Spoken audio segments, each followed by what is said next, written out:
All right, I'm probably gonna be using my phone speaker for the commentary for the most part. Um, might be able to use my laptop in a little bit.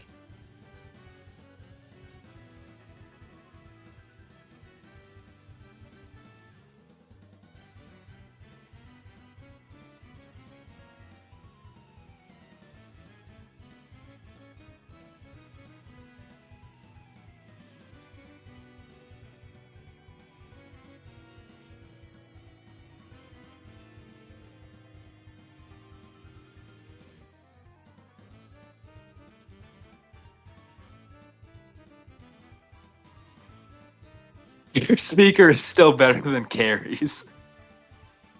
KHAIRY'S? I'm not sure if it's if it's pronounced Carrie or Kyrie because if it's an actual word, I don't recognize it. But anyways, it's Chicken Friender. Thought that I'd come over and looks like I'll be able to commentate winners half of this tournament. So it looks like for first match being streamed, we got Yanaga versus Ryzen. Definitely a big deal matchup right here. Two very solid players.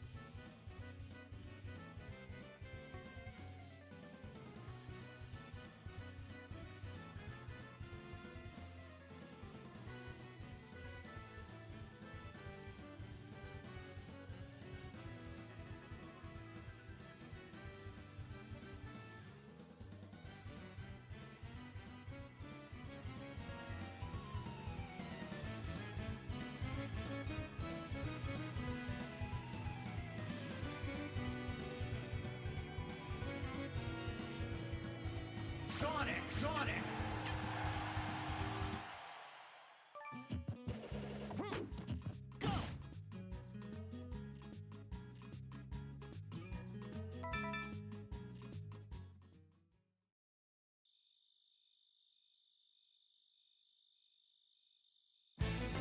Three, two, one.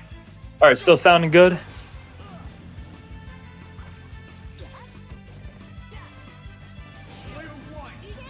All right, kicking it off. Okay, so I wasn't paying attention to what's actually happening here. It looks like we're playing with a mod because this is not a vanilla stage. All right, so we have a triplat here. Ryzen going with Ness, Yonaga going with Lucas, pretty much to be expected. The PK kids gonna face off against each other for the first one, getting a couple hits on both ends. Yonaga gets a dash attack there. Both of these players, sometimes it's like when they activate it, it's just like there's nothing the other person can do against them. I mean, obviously Ryzen's pretty well known for that, how he can just like completely sweep crew matches and things, but I see Dory doing a lot too. Yonaga Dory, same person. Both names are used. So far, Yonaga's taking the lead here. Again, this is a matter of just like whoever gets in the zone. Ooh, and a nice forward smash. Not being able to, Ryzen not being able to quite cross through it. Maybe the recent, no, I'm not going to say that. Oh, a nice little early combo from Yonaga there. Getting the ever critical back throw. Going to block the high recovery because Yonaga knows that if they go for the PK Thunder recovery down low, then it's just going to get PSI magneted. Ooh, trying to pull off a little trick with the PK Thunder. Doesn't get punished for missing it, though. Gets the grab. Back throw is very strong, but not at center stage of that percent it's going to kill. Again, a big... Lucas can do it too, but... I mean, like, really on both sides in this matchup, you got to be creative in how you're recovering. Lucas really needs to use the snake, got to use the tether to get back, or just to use the double jump well and don't do a stupid air dodge and get red and just, like, recover high. Which, again, Ryzen did try to call out, didn't get exactly where Yonaga was going to be positioned. Lucas's nairs, that's one move that I hate. It's obviously when you think of Lucas, you're thinking of getting annoyed by the PK fires and the Zairs, but the neutral air is always what infuriates me in that matchup, and I believe it should be good for my main, but it's still, it hurts to get hit by those nairs. Ryzen does get the air dodge there. Yonaga does also go for a magnet on the PK Fire, but I don't know why it didn't get it. But getting a nice little... Is that going to up air? And I think it's true. Match 1 goes to Yonaga. Very nice setup there. I'm fairly sure that that's a true confirm at some percents and a 50-50 when you get out of it. Survival. Okay, let me look at the rules here, because I kind of popped in on this last second and I was like, okay, we're having a nice little event here. This needs some chicken commentary. Okay, all sets will be best of 3 until top 8, best of 5. Aren't we only having 8 people for this, or so I think they might all just be best of 5. I'm not sure. Players must check in, blah blah blah. That's yeah, 2 stocks, 7 minutes, no items, no hazards. Okay, it's basically all normal. It's not just a top 8. Okay. I thought for some reason I thought there were only 8 people in this tournament. There are a lot more than that. I don't know where I got that idea.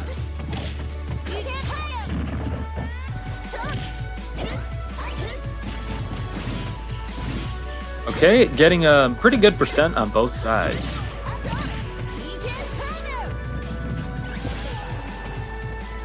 Beating out the Nair with a back air, I think that was. Again, like calling out the Ryzen's calling out like the where Lucas is gonna be in the air, not getting the punishes, but like looking for the jump. Nair's gonna beat out the Zair there. Another Nair. Tries to get a pivot grab. Maybe ooh, nice little magnet. Does go into the Nair though. Both of these players really seem like they know what the other one is doing. A lot of the time it comes down to like mechanics, making sure you're getting the air dodge speed, air dodge read, my bad. Getting the read and exactly where they're going to be when they do it. Nice little forward smash there. Gonna send Ryzen off stage. And I believe that's a true. Oh, no, gets the air dodge out. Looking for the forward air instead of the up air. 2 PK Fires coming out. Shields the back air. And an up air is following the retreat with an up air, going to kill off the top. Nice dash attack. Goes back, gets 2 PK Fires. That's going to be a good 31%. Very nice to have, because Ryzen stock could be done at any moment here. And it looks like that's it. And there it is. Who called it? Anyways, that 31% is going to be pretty nice extra credit. Ooh, gets the roll in. And the grab, back throw. Again, like, another situation of Yonaga knows that there's a PK Fire there, but isn't in the exact position to magnet it. Absorb it, I should say. A lot of, I'm seeing from Ryzen a lot of down smashes and a lot of down tilt to the ledge. Probably looking for a good 2-frame opportunity. I'm not sure if Lucas, if Lucas has any specific, like, ledge cling mechanics that make it optimal to go for it on him, but all right, Yonaga getting a couple of nice hits here, starting to bring it back. Ryzen almost follows the dash back with a Nair, doesn't quite get it. Nice down air. Doesn't get the up air of it, does get the pivot grab with rage. Does it do it? No. I think the DI was good enough to drift out of it, even had Ryzen not air dodged. Ooh, nearly gets the up air there. Does get it that time. Again, like what I'm noticing here is there are a lot of situations where the right decision is made, but the mechanics, I wouldn't even say the mechanics, because both of these players move incredibly well. It's more of like just little tiny, small issues in exactly where these characters are positioned, because they're very floaty and they have not like incredible, but a lot more horizontal aerial movement than the average character.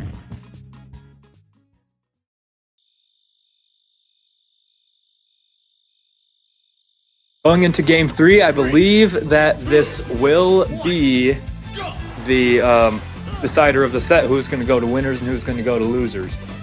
There's really no telling for this one. Both of these players have been playing incredibly well, as they always do. little bit of percent to start off for both sides. Nice little jump in place for Yonaga to get that Zair. Just a grab. Kind of trading hits from both sides. Not any like big strings coming through. Nice jab.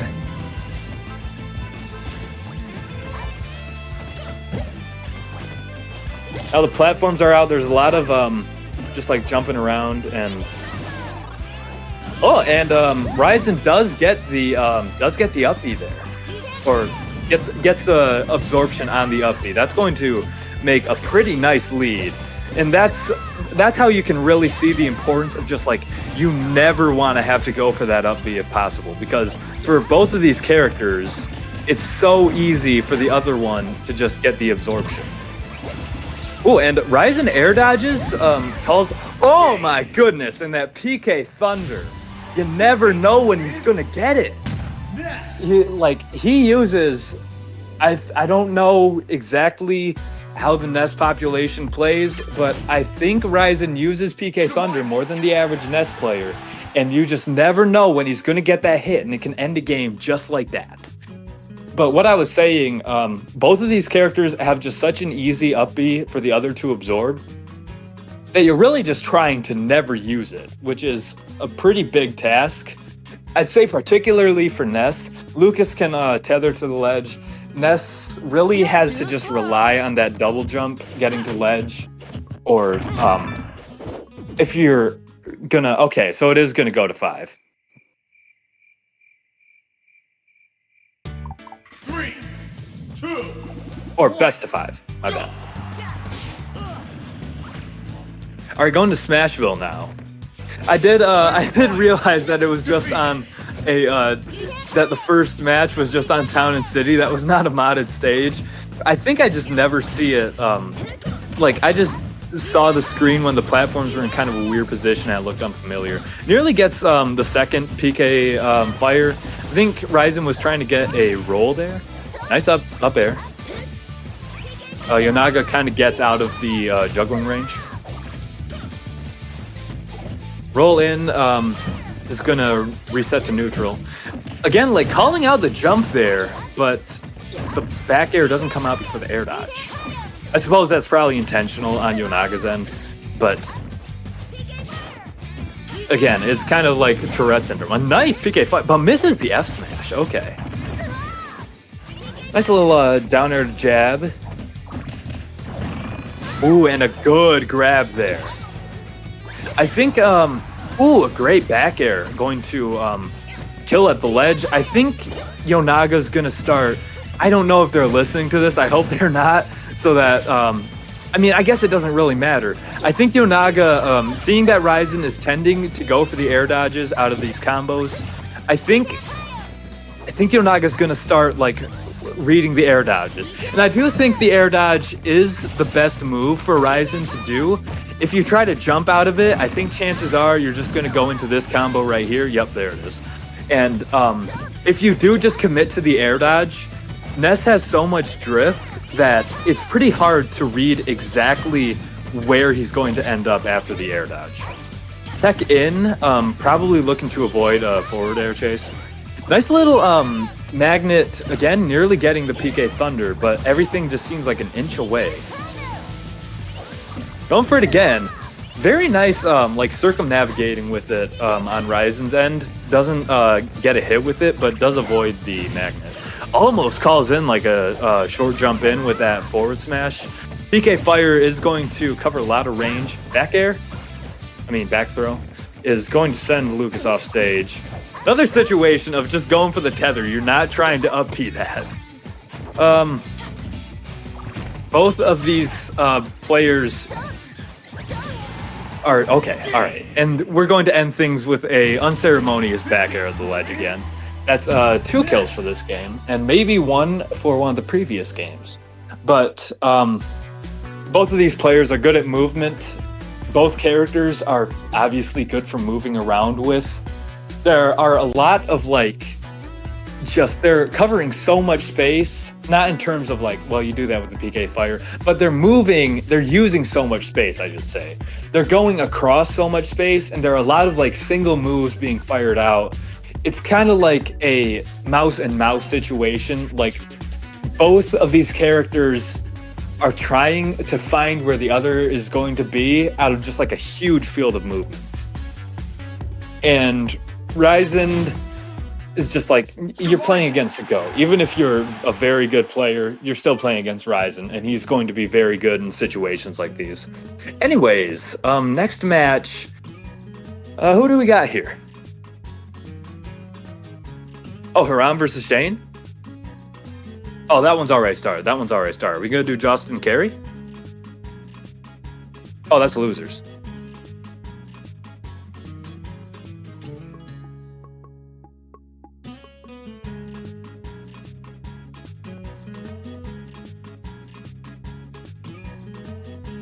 Oh, we're just gonna let me know.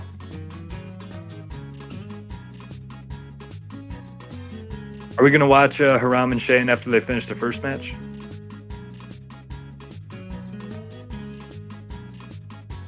Oh, he's calling up Carey.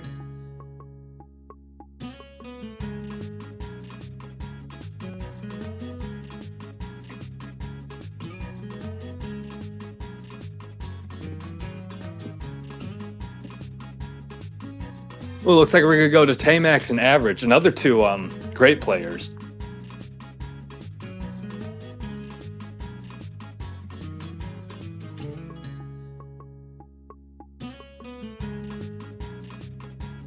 If, of course, the set is still available to be viewed. I'm trying to remember who Average plays. I think he plays quite a few characters. Might be, he can tell me if I get this wrong. I think he might be a Ganondorf player. Donkey Kong, maybe. I feel like he plays a heavyweight. Maybe Bowser. Tamax obviously plays Cloud. I know he plays Mario. Probably better than me. I know he has a few other characters, but mostly Cloud. So that might be an interesting one to watch. I definitely, just off of hearing how these players perform, I would favor Tamax. But I've seen a bit of how Average rolls, and he puts up a fight. It's not like it's a hydrogen bomb versus a coughing baby. He could definitely, if he plays good, take a set off of Tamax.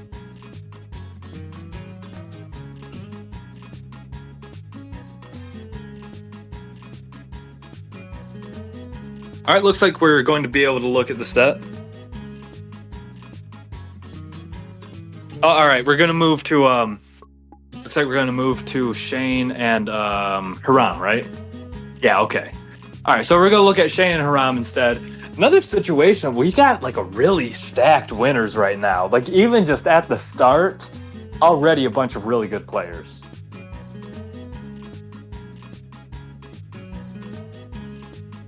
Haram, I believe his last appearance was his first to 10 with Austin that ended with his parents taking the Wii U away. A very unfortunate, inconclusive end to it since both players were tied at 8-8. And Shane, I think his last appearance was our last tournament, Olympo 3 maybe? And then we go to their room. I believe the first one's around? Yeah, I remember the Sands name.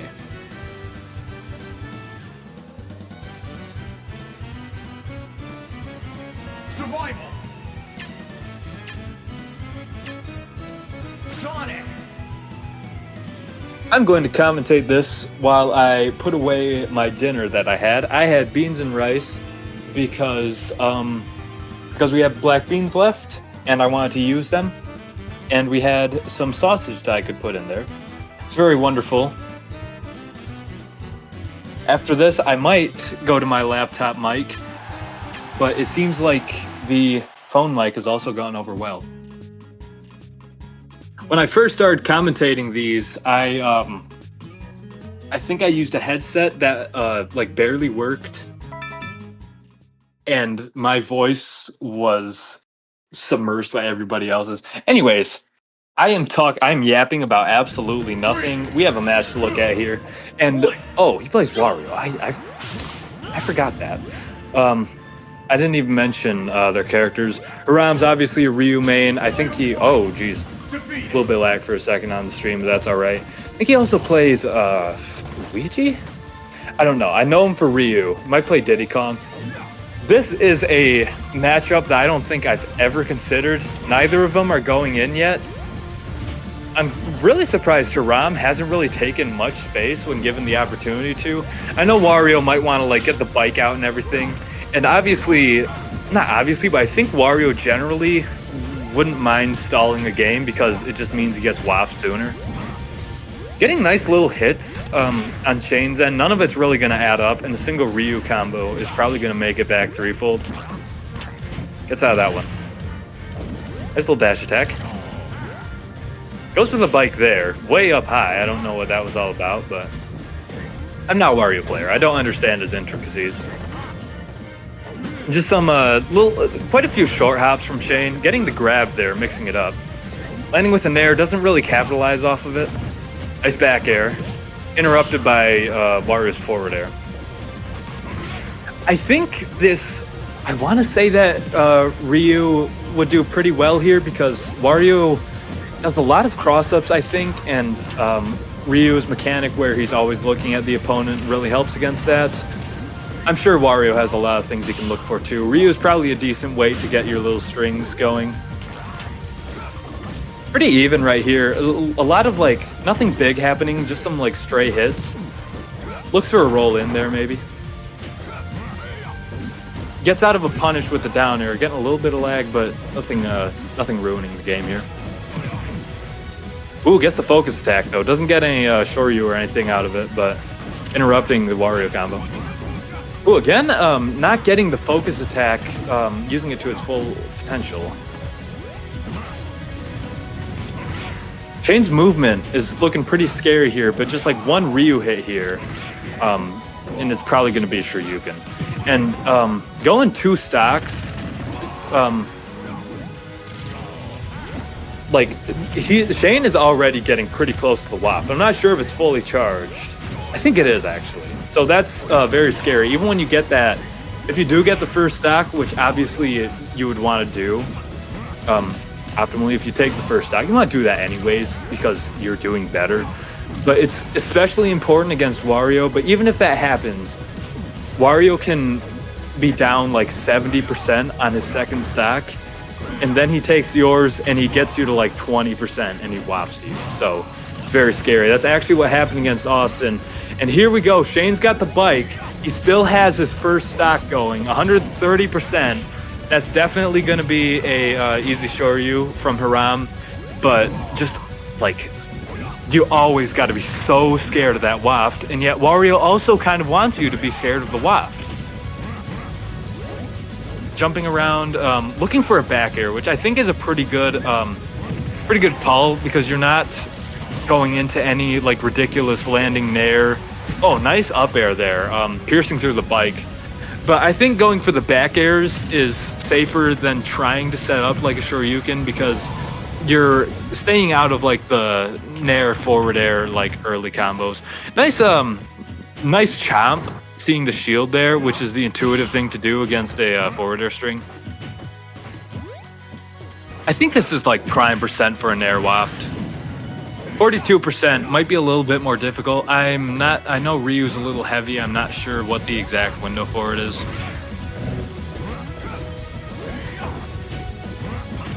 I think really fishing for the nair waft, so it must still be available. Hiram's really going to want to stay shielding to stay out of that. Maybe Shane started going for the chomp, or maybe he just really wants to keep him in this percent. But Hiram is starting to gain some pretty good percent. So he can't do it forever because pretty soon you'll just be in Shoryu range. Nearly gets the nair there. Ooh, doesn't get the Shoryuken though. Oh? Nope. Alright, throws the bike up. Trying to stop a more dangerous approach there.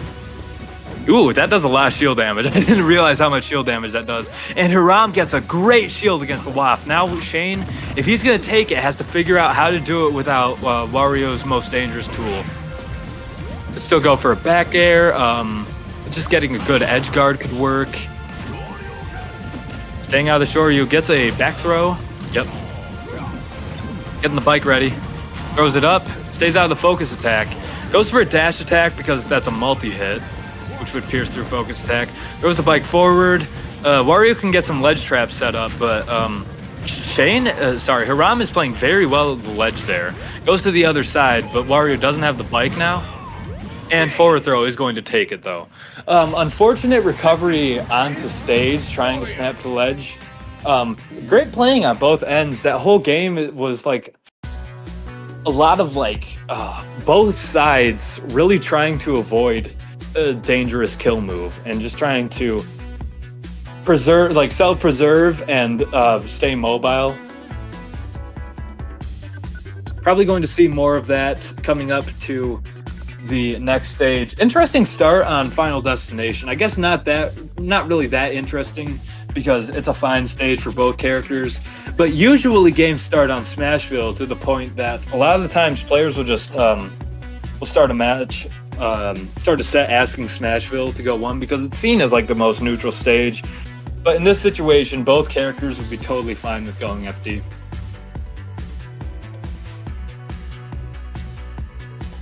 I'm not sure if they'll both pick that going into the next match or if they'll switch. We'll have to see. Tell Hiram if he can choose less laggy stages. Hiram, I do believe, has some connection issues that have persisted with him. Probably they'll have him go to a Omega stage if they want to continue playing on FD, which they might. I think it's a good stage for both characters, but I'm not sure. Is it Kalos maybe the one that you're supposed to do to avoid the lag? Because Final Destination has a bunch of animations in the back that over a connection might be an issue. Kalos, Wily, and Flat Zone. Okay, yeah, that makes sense. So if they want to go to Final Destination, they'll have to go to one of those Omega stages instead. Because less animations means less chance for lag.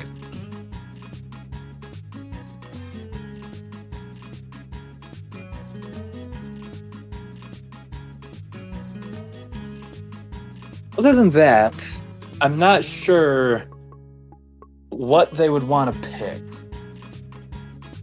I'm also wondering if Hiram might change his character. I'm not sure if he has any in his pocket that do better against Wario than Ryu.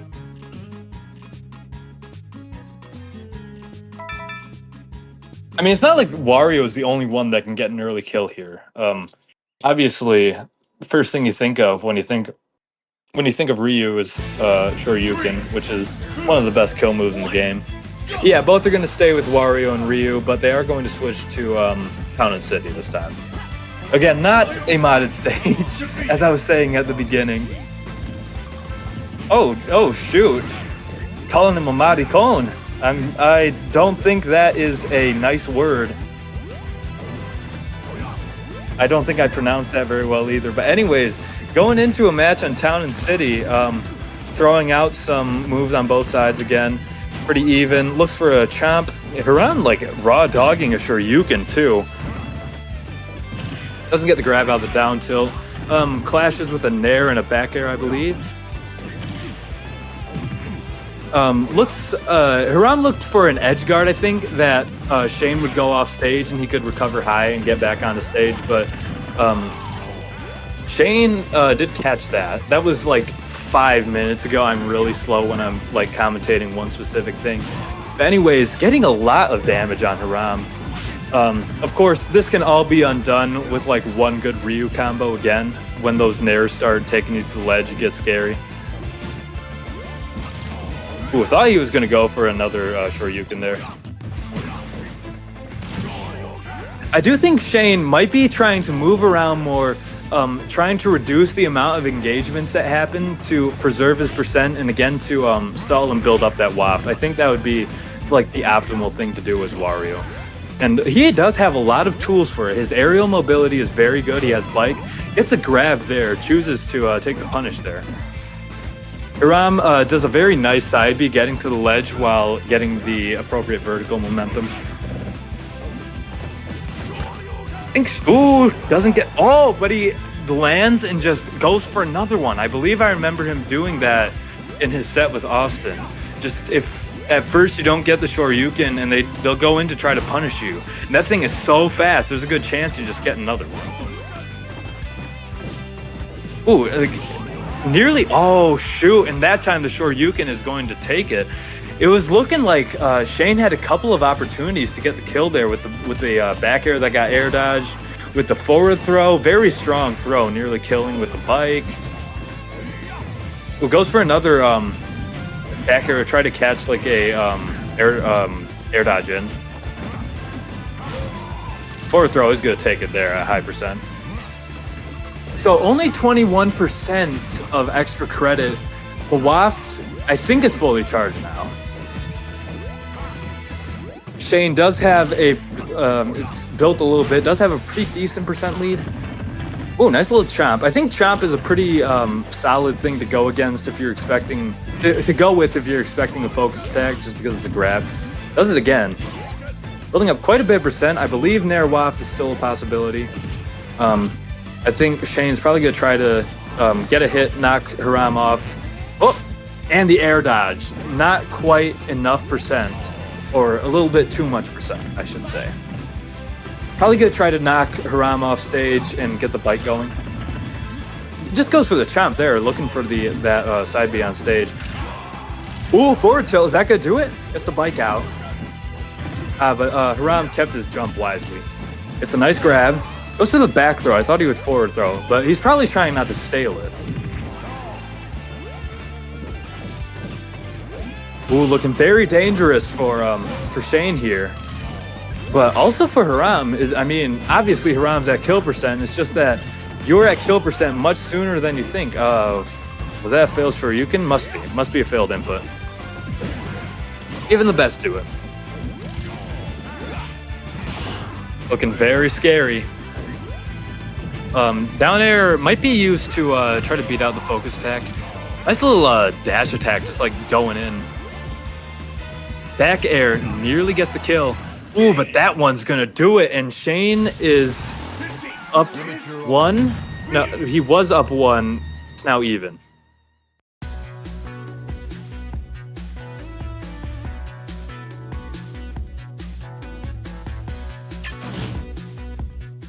Survival. So again, there are just so many opportunities where you can just lose your stock. Both of these players are really surviving a lot longer than I expect them to be honest.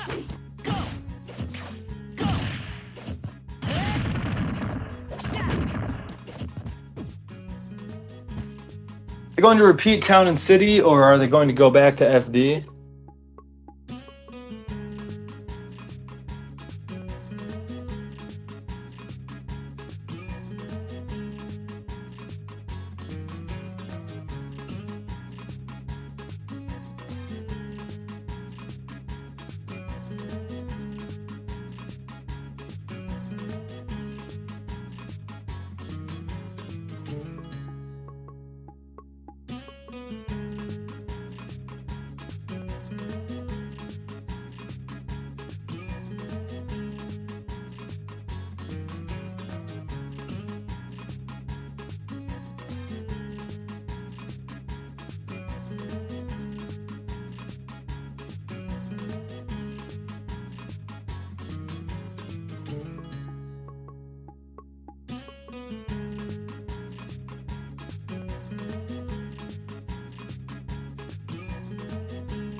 All right, my rice has been tended to. Going to the next match. My apologies.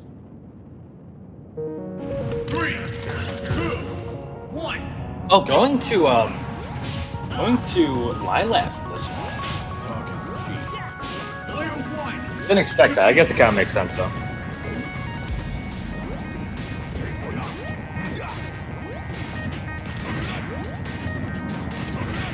And I think another situation where Shane doesn't want to engage to get the waft going.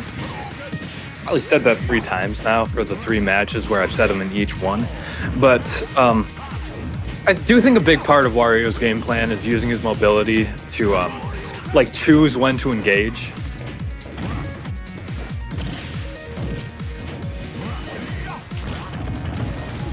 Shane getting a bit of a percent lead. Nothing commanding, especially when, again, one Ryu combo can just undo it. Doesn't get the up air for that, though. Let's get the nair there. Shane's doing a good job of keeping out of the combos, trying to keep them to 1 or 2 hits. Nair's out of that jab string. Goes for the forward air, gets it. Bike's away from danger. Not going to be able to use the bike now, though. Okay, I guess you get it back that fast. I'm going for a lot of the, I'm not sure what you call them, the multi-hit red Hadoken. I don't think, they don't seem super effective against Wario though. He has just like so much vertical movement that he uses frequently. I don't think it's that good. 1 waft charge there.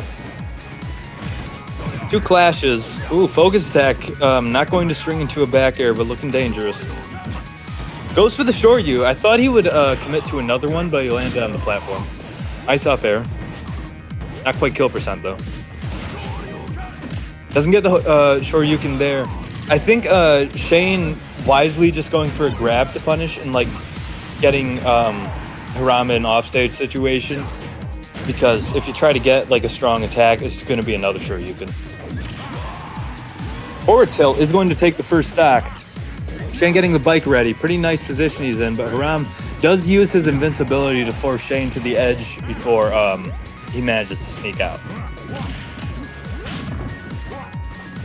Oh, that was scary. I couldn't speak for a moment. It has begun. Wario has that signature jaundiced yellow look. Oh wow, no Shoryuken there. I thought it would happen, but looks like the lag worked against Haram there. Going for those dash attacks. Back air, I don't know if Haram dodged it or if there was an issue with hitting the bike. Looking for a forward air waft or a nair waft, I think. I think up tilt is too far gone. Not enough. Ooh, and there it is. Wario farts on him with the bike. I didn't realize you could do that, but it makes sense. Wario.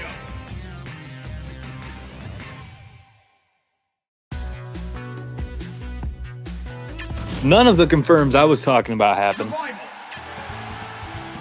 As a Wario player, I think you really got to memorize, like, having that tremendous fart is so important to Wario that you gotta know the percents for like everything.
All right, sorry about that. I had to take steps to avoid the death of my device. What's the haps?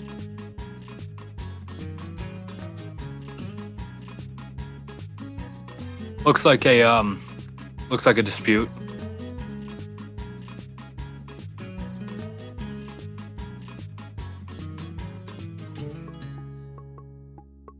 Oh, Hiram doesn't realize it's the best of 5.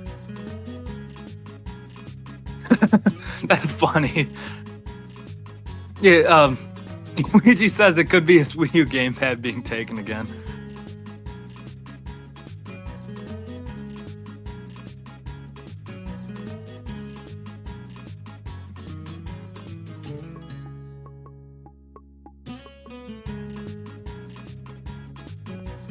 All right, Shane's. Am I allowed to talk about the stage bans? It's not like. Yeah, that's not like confidential information or anything. Shane's gonna ban Battlefield and Dreamland and Smashville. So it looks like they'll go to either FD or Lilat again. I don't know why I was saying like. We've had sometimes when we have the grudge matches and the fight nights, like we got to make sure we deafen some people so that they can't hear us say like, oh, he should really up smash here instead. You can tell who I'm talking about with that one because I say that whenever they're playing. But I don't know why I was thinking the same thing about a stage ban because the other person's gonna see it anyways.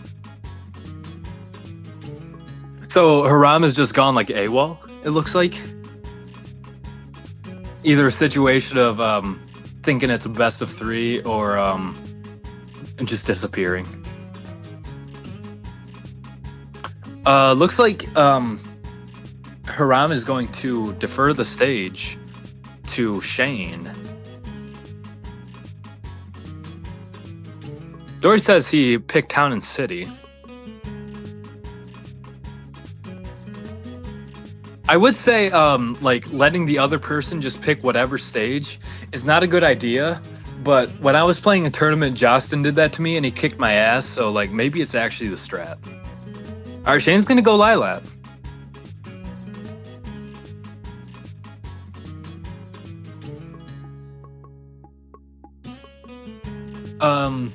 Seems like Hiram already went into Town and City. They might have to cancel the match for that.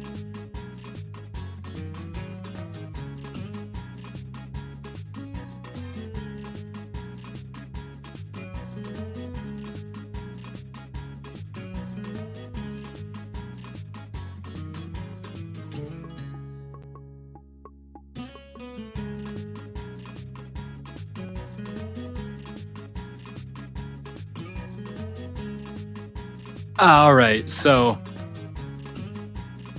I guess he said whatever stage to somebody and then said in chat that he was picking Town and City. I don't know what's up with that.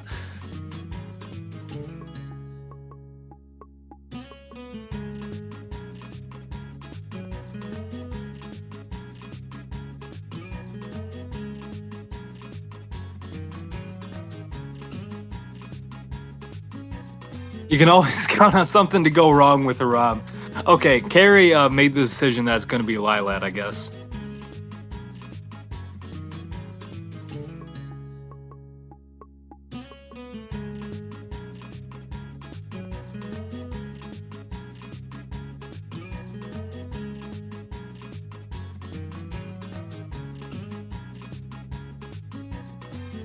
I'm not sure what was up with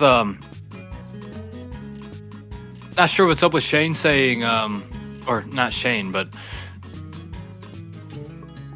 yeah, Carrie said that Carrie said that Hiram told him that Shane can pick whatever stage he wants, and then went back on that and chose Town and City. It looks like. Not sure what's up with that. Anyways, going into match 4, and Hiram's gonna switch to Donkey Kong. That's the character I forgot he had. Should be combo food for Wario, but Donkey Kong is just another case of you die very quickly.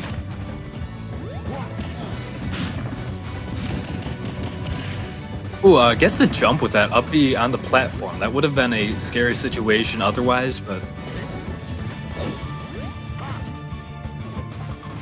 Drifting out with an air. I think Wario does that quite a bit. Nice little chomp. Into a forward air. Ooh, doesn't...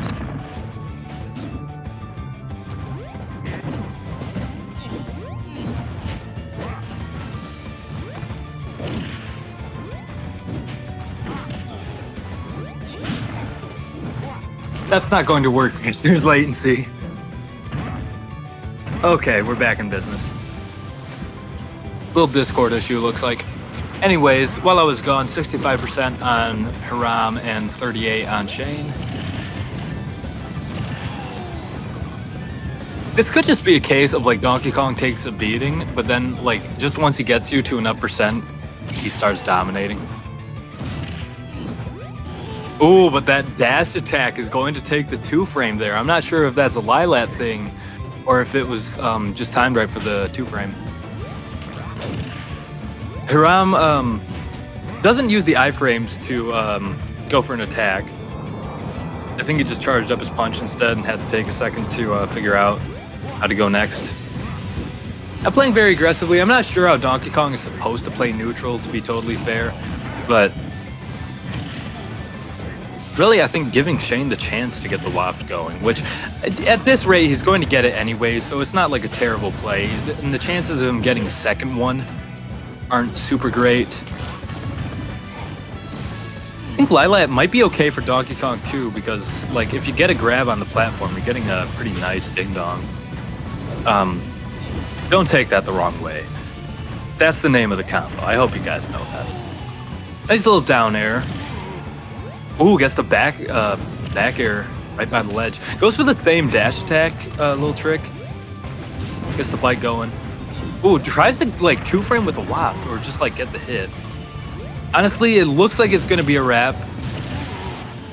Ooh, and the back air is going to seal it with a stage spike. So yeah, just like going for a waft to try to end it early is not going to... I don't think that's a bad play, because at that point, it's not really that much more deadly than any other move you have, like back air, forward tilt, forward throws, kind of same thing.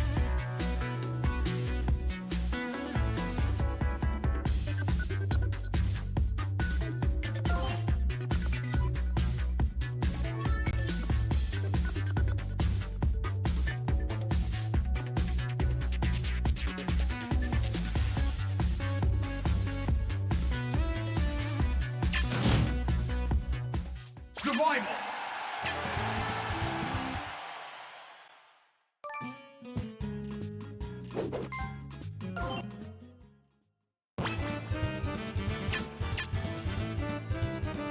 Survival.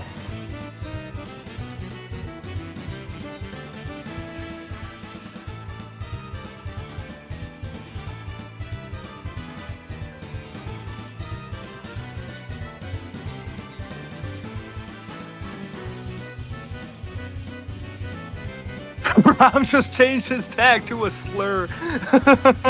I didn't see it. I didn't catch it. Oh man. Oh my goodness. He's always something happening with him.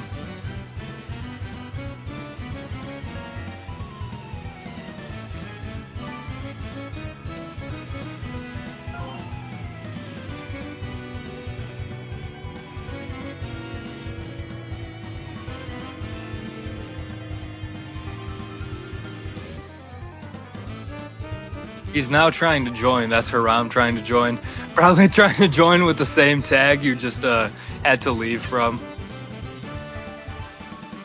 MA? Okay. No, that's not Hiram, is it? No, it's a different guy. Okay. Who is that?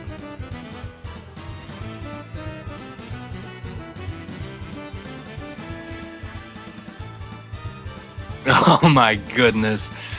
Always something happening with Hiram, man. That's why we love him. That's why we hate him too, but that's why we love him. Nobody else is gonna give you some quality stream like that. Oh man, classic. Absolute hood classic right there.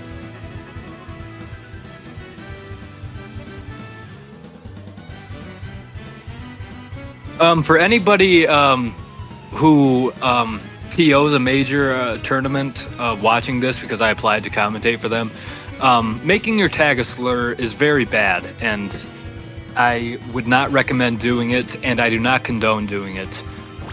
And we should treat others with kindness. I support the cause of oppressed people around the world. So are we, who are we going next? Survival. Yonaga and Shane now? Sorry, and Hiram? Oh, he pulled up the bracket. Okay, it looks like we got Yonaga and Taymax next. Oh, I see. Okay, yeah, that's Taymax. So now it looks like we're gonna have Lucas versus Cloud here.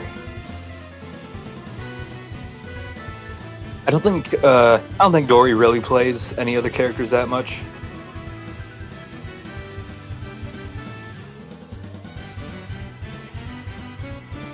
Oh, it looks like he had the F slur up on there.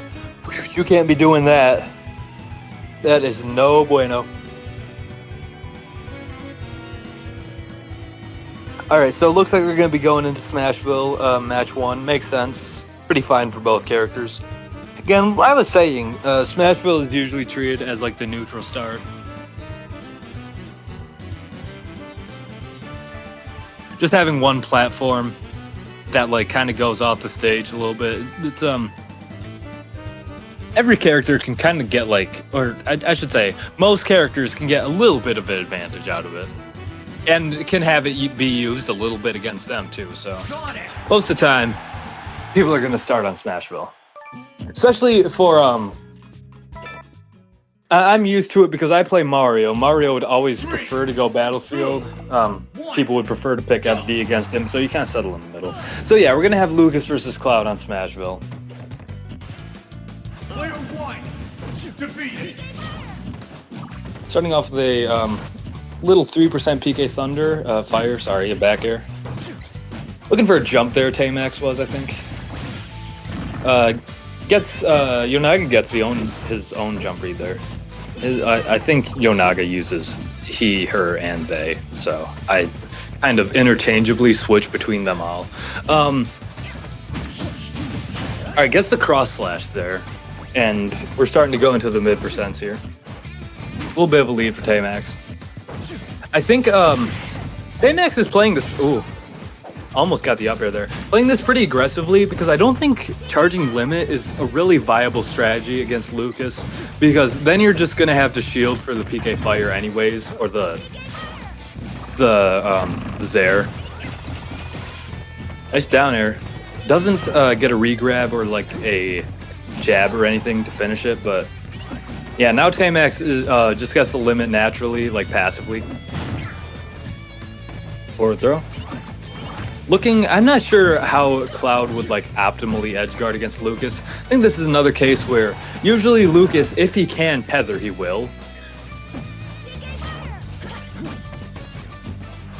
I think Yonaga really wants to get a good PK fire, and pretty aggressive cross slash there, but it could have shown through. Looked like Yonaga was getting pretty close there. Nice. Taymax went for the up B from the lowest point possible, so he wouldn't walk into that down smash, and gets a nice little back air there, giving him a little opportunity to charge a tiny bit of limit. It's a dash attack, nair. Thought he might actually go for the like up B spike, like finish it and just surrender his stock, try to go for the early win. But looks like he made the right decision, getting a good 50% extra credit and still kicking. Not anymore. Prove me wrong. The little stick is going to come in. Nice nair. Doing a good job at like not letting Yonaga just like run up nair most of the time. And then as soon as I say that, Yonaga does it to pressure shield, but like you're not getting hit off of it, especially when you're going in like you have to know what's going on if you're going to go for that. You have to know exactly why you're doing it. You can't just throw it out because you'll just like get a back air to the face or a neutral air. Which recently in the server, I remember somebody said that Cloud doesn't just spam Nair, and somebody else sent a video of exactly Cloud spamming Nair like 12 times in a row, which is funny. Yeah, again, Tamax is like only really charging limit when he has the opportunity to, when he has stage control. And nice grab. Forces out the up B. I think that was a good call from Tamax. Not just like jumping in and getting smacked with a down smash. And Lucas is going to hit the glass as that up smash takes the game. But what I was saying, I think just letting go of the limit and taking the up B was the right call, because if you try to like, I think a lot of Cloud players there would have jumped in aggressively and like tried to get to the ledge without having to use the up B, without having that hitbox covering. And it would have just ended with Yonaga like just throwing a down smash out there. Or maybe a PK fire or like a forward smash, but probably a down smash.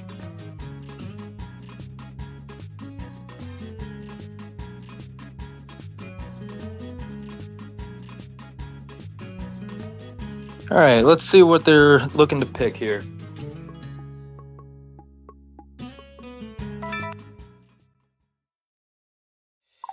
Three, two, one, go! All right, going back to Smashville. Honestly, fair enough. That's probably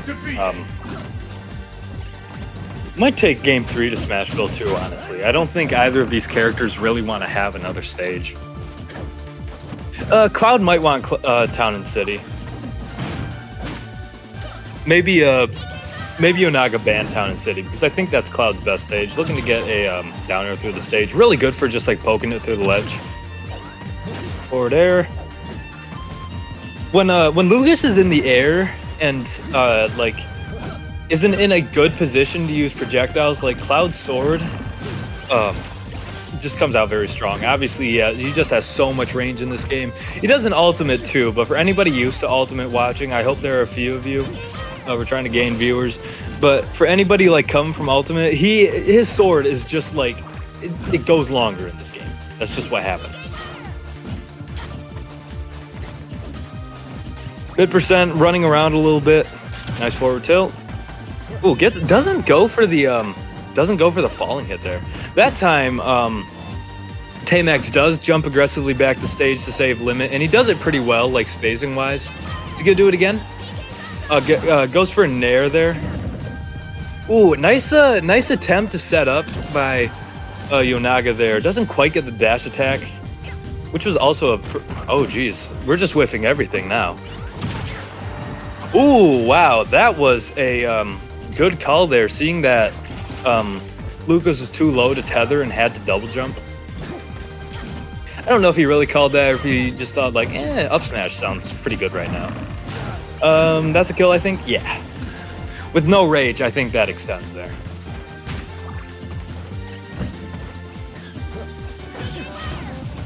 Total reset for both sides. Quite a few forward airs. By quite a few, I mean two. Two forward airs coming out from Yonaga. Gets out of it with a jab. Doesn't get the forward air. Oh geez, they're using moves. Back air. Jumping around, a lot of the time Cloud will do those little short hops so that he can just like have the aerial available, but he can also land and dash attack in a tech chase situation, or like just a roll read situation when you're on the ground. Nice back throw. Pretty inopportune getting the limit at that point. Kind of an interesting side B right there. I'm not sure if he was really just trying to stay out of the PK Thunder, but I think he could have gone for like a limit up B back on the stage if he really wanted to there. Tamax, I mean. Well, obviously, Lucas doesn't have limit yet. Nice dash attack, not going to quite kill. Using the opportunity to get the limit going. Throwing out the neutral B so that he can get the stage control. Then goes off, loses it, and nearly gets like a perfect ledge trump. and also stands in front of Lucas. Ooh. Oh! See, this is when it's getting good. I can't even speak. I'm just like viewing the spectacle like a baby watching keys jingle. Oh, but the turnaround grab, that kill. And the forward air does not do it. Oh, but the footstool does. It looked like Tamax was going to like perfectly get himself into position to just save himself from there. But Dory going for the footstool. I'm not sure if that was intentional or if he was just trying to prep up like a down air or whatever, but footstool is going to come through there.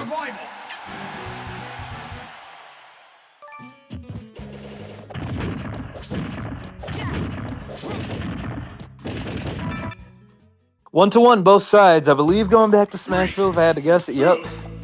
We got Super Smashville bros. Player 1 defeated. Tamax taking stage control real quick. Nice jab. Doesn't go for a up air like I think a lot of average Cloud players would do. Nice PSI magnet calling out the neutral B. And a great turnaround jab to keep the juggling situation going, or like the advantage going for Tamax. Good PK fire, recognizing Tamax's lack of space. Going into the mid percents now.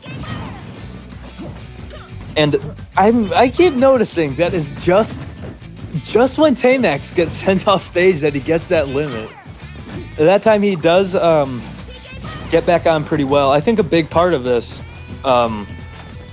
is how Tamax is going to get back on the stage when he has limit, or otherwise if he chooses not to and when he does so. Because as I was talking about earlier, if you're really just trying to get back onto stage so you can keep your limit and you just want to jump back on without using your up B, Lucas has some pretty good chances to just like send you to the blast zone if you're landing that aggressively. Goes for a grab instead of a dash attack like I expected there. Nice back there. Tamax, goes for the side special there, the cross slash, doesn't get it. Shields the down smash and gets a dash attack there. Tamax has been going off stage occasionally. I think most of the time he's just choosing to stay on stage. Sometimes he charges limit, sometimes he doesn't. I think just so that he can kind of pressure Yonaga with like just the idea that he could go for an attack. And a really cool, like, I think that was a Zaire there that got that going. Oh, the forward smash nearly like sends Lucas to the stratosphere there. Doesn't get the roll in. Forward throw. Going for the limit now, not really throwing out any more neutral Bs, probably anticipating the magnet, might do like one more after enough time has passed that Yonaga doesn't expect it. Maybe an ill-advised up smash. Lucas is well at kill percent. Uh-oh. And that's going to be 2 for Yonaga after a buffered air dodge doesn't land on stage, and instead Tamax goes all the way down. But how you're going to get that kill, you have plenty of tools to do it, but Yonaga has plenty of ways to move around. You can just keep throwing out those PK fires, not getting too predictable with it, but Lucas has a lot of defensive tools and a lot of medium range ways to contest with the sword. PK fire and Zaire go a little bit farther, and if you're not spacing your moves well, if you're not timing them right, you can run in and get like a Nair train going. And they are going yet again to Smashville, but Tamax is going Pikachu this time. This is another matchup that I really don't know how it could go. I'm sure Magnet is solid in this matchup, but Pikachu can also run behind the neutral B pretty well.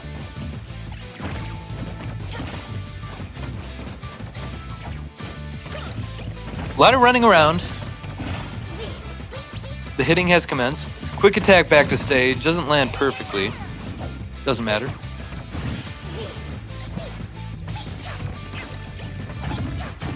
For being a high tier, I do not see an awful lot of Pikachu players. So I'm not sure how much experience Yonaga has in this matchup. And I'm not sure how Pikachu really wants to play this.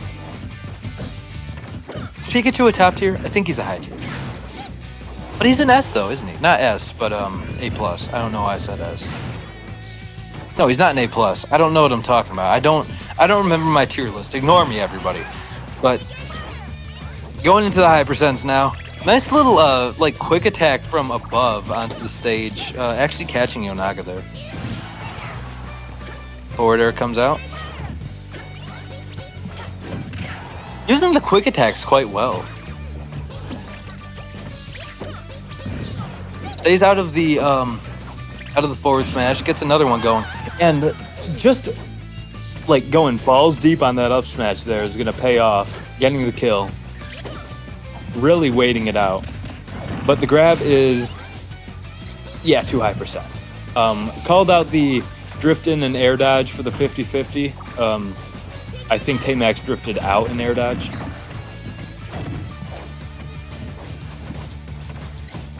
And I think Taymax is just like, obviously he's gonna try to keep a stock as long as possible, but I think he's gonna try to set up like one good combo to get the extra credit he would want before losing his stock.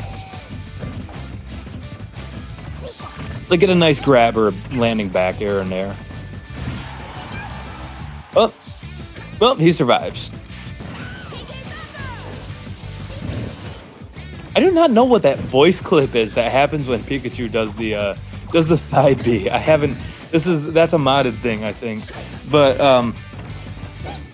using the side B off stage to like less predictably go to ledge, Pikachu has a very solid recovery. Obviously, quick attack has been good since the first Smash Bros. But side B also gets a lot of that horizontal range you need, and you don't have to do it all the way to the stage if they're anticipating it. Ooh, that's a forward throw. Yeah, I was gonna call it down throw. Getting a lot. I thought that he was going to lose his stock with that, like, oh, and that is going to be game. Happens always sooner than I think it will. But Taymax was well building up that extra credit percentage even before he got the kill there with the stage spike. So it's going to be 2-2, game point. This is going to decide it. Two excellent players right here. And you called it, baby. We're going to Smashville.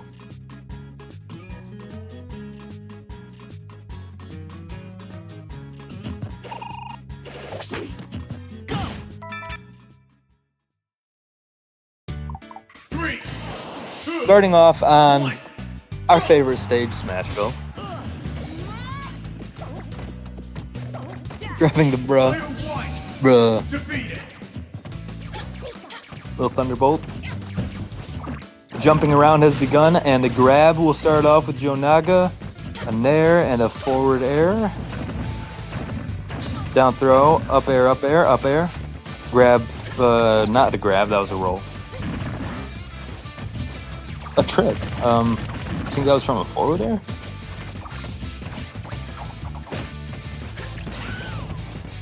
And the quick attack just... Oh, no! Oh, no! Taymax, oh my goodness. Taymax, no, that hurts. The magnet hands did not come through. Pikachu is just not charged the right way with his electricity. I don't know, that was terrible, but... Taymax, if he wants to get this, is going to have to work real hard for it, or looks like he's probably going to be going, I think going home here. Unless he just turns it on, which he feasibly could too, but Yonaga has not been slacking here. I think Pikachu is working out a little bit better than Cloud in this matchup. Ooh, a great forward smash, though. It's looking a lot closer than it was a moment ago. Getting like a solid 50 or so percent, basically uncontested. Doesn't get the strong hit of the up smash though. That would have been great. Looks like Yonaga will probably build up another 20 or 30 percent though. Ooh, great thunder there. Not a super frequently used Pikachu move, but when it works, it definitely works. And now, KMax went from only having 30% to show for a early lost stock to basically evening it back up in the last stock situation. So a wonderful string of playing from him. Losing a bit of percent now, going to 70% and getting grabbed again. Easy come, easy go. Or easy go, easy come, easy go again. Lands with the forward air, gets the grab. Forward throw. Ooh, and and it kills? Everything just happens too fast in this set. Oh my goodness. There were no like black sparks or anything. Jeez, that was a really good forward smash, but I didn't think it would kill. Lucas is light, but wow. And KMax in the last match went from down a stock with 30% to show to just getting a kill at like 65 at the ledge. Wow. Very unfortunate loss for Yonaga, who is playing very well there. But wow, what a set. Again, everything just happened so fast. Like the stage spike, like killing at 70 that I wasn't expecting. And then like that kind of scuffed quick attack being turned around and not grabbing ledge. Yeah, and that's going to hurt for Yonaga. Very unfortunate. Carry is calling some bad DI there. Really going to put salt on the wound. Doris says good luck to the rest of everybody with signature Applejack Discord emoticon right there. Emoji.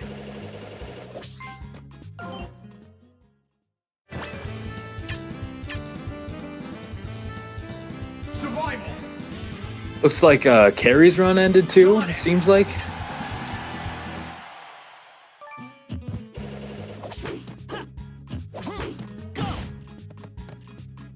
So who do we got next, Luigi? Luigi, calling you by your government name, Ouija.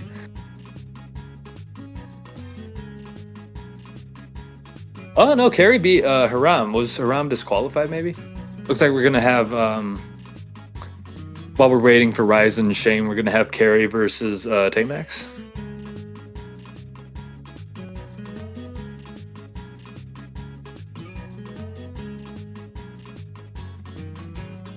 Yep, alright, we're gonna have losers semis, Carry versus Tamax.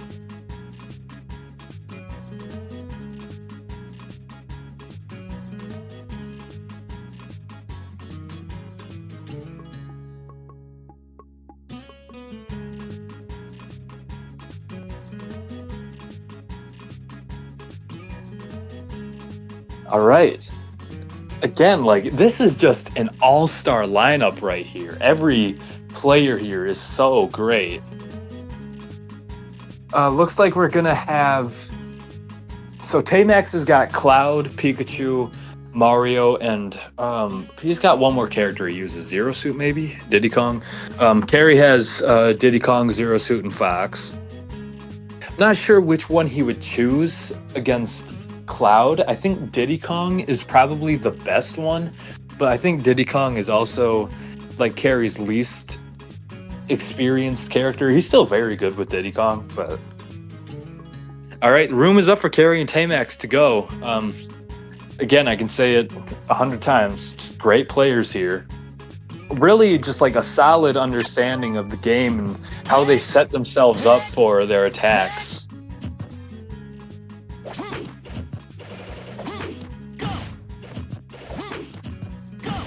You heard any crinkling? I had to put the cookies away. Harry says he feels like he played the entire Insanos group in his bracket. Could you pull that up, Ouija, while you're waiting for him? Yeah, let me see here. Yeah, round one, he had Justin, a great Insanos player. Kicked my ass in tournament. Oh, geez, yeah. Holy crap! Yeah, this tournament is bigger than I thought. I wasn't seeing all this. Yeah, he started with yeah. Started with Justin, then Ivan, then Yonaga, which he lost to. Bring Yonaga into that match with Tamax, and now he's going against Tamax himself. Jeez, I wasn't paying attention to all the matches that were happening while I was only looking at the few that got streamed and winners, but this is actually a big event. Big deal, real deal. So yeah, we're gonna have basically, besides Yonaga, the two shining stars of the Insanos that I would think of. Tamax and Carry. Doesn't get much better than that. You got Ryzen, I mean, you got Actorio, but got two killers right there.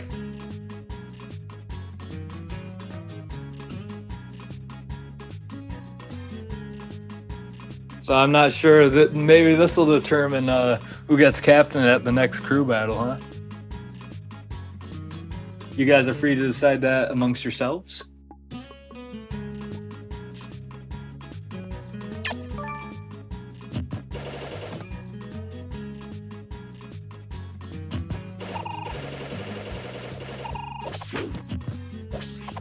Come on, step it up. You're too slow. You're too slow.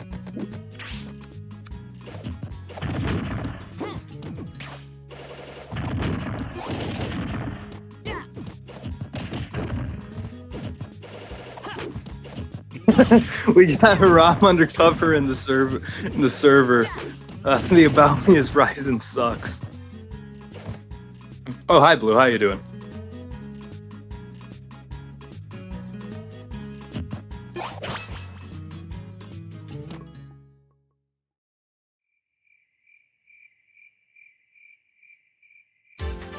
Three, two, one. All right, and here we go. Oh, if you guys aren't sick of it, starting out on Smashville. Tamax feeling good with his Pikachu, it looks like, and Carrie's gonna go with Diddy Kong, the character I was just saying that he might have less experience with compared to Fox and Zero Suit. Maybe he was anticipating the Cloud, not the Pikachu.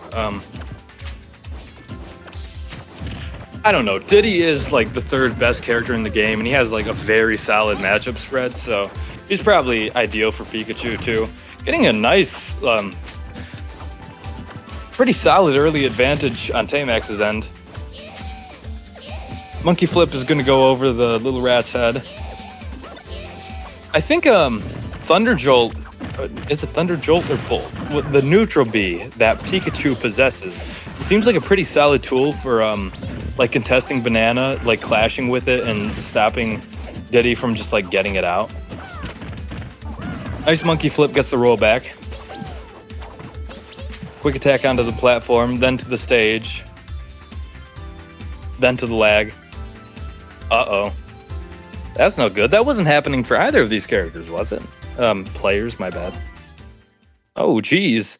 Looks like that's going to be a terminated match. I think they're going to go back to 56 and 74 from Carry and Tamax respectively. Just reset that.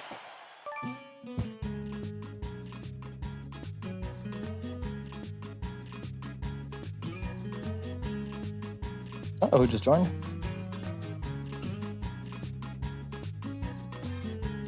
Oh, is that Haram in the voice chat? How you doing, Haram?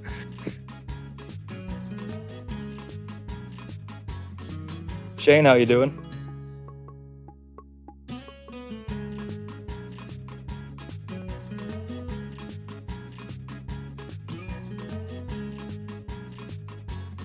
I don't have mod. It's up to you guys what to do with Haram. If you want to give him the boot, go ahead. Somebody let him in, so he's free to stay here as far as I'm concerned.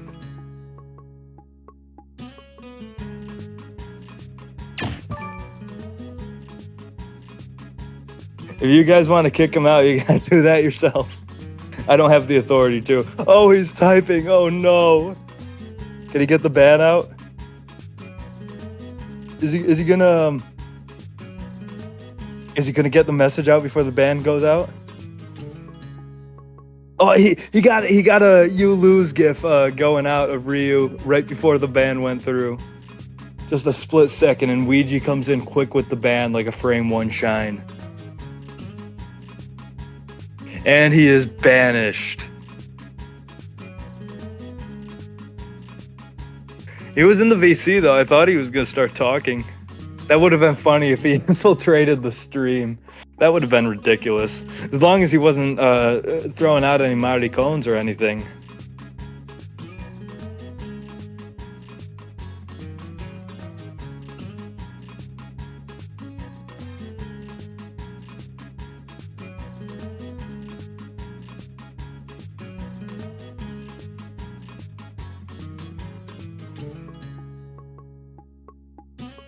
Shane says, dang, what did Haram do to make y'all gentlemen so mad?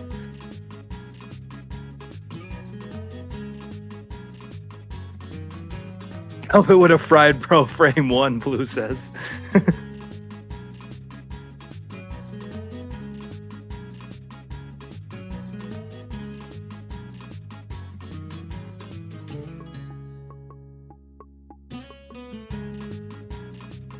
And I thought you were white. I'm not going to say anything, though.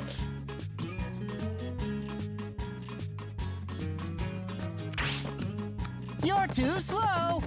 You're too slow. Got him. GG's going out from the Ouija Sonic there.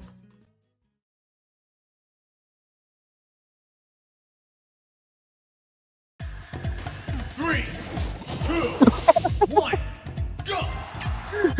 And we're going to Wrecking Crew for match one. Redone going to Wrecking Crew. Best stage in the game. 1v1, Diddy and Pikachu only. Items off. Wrecking Crew.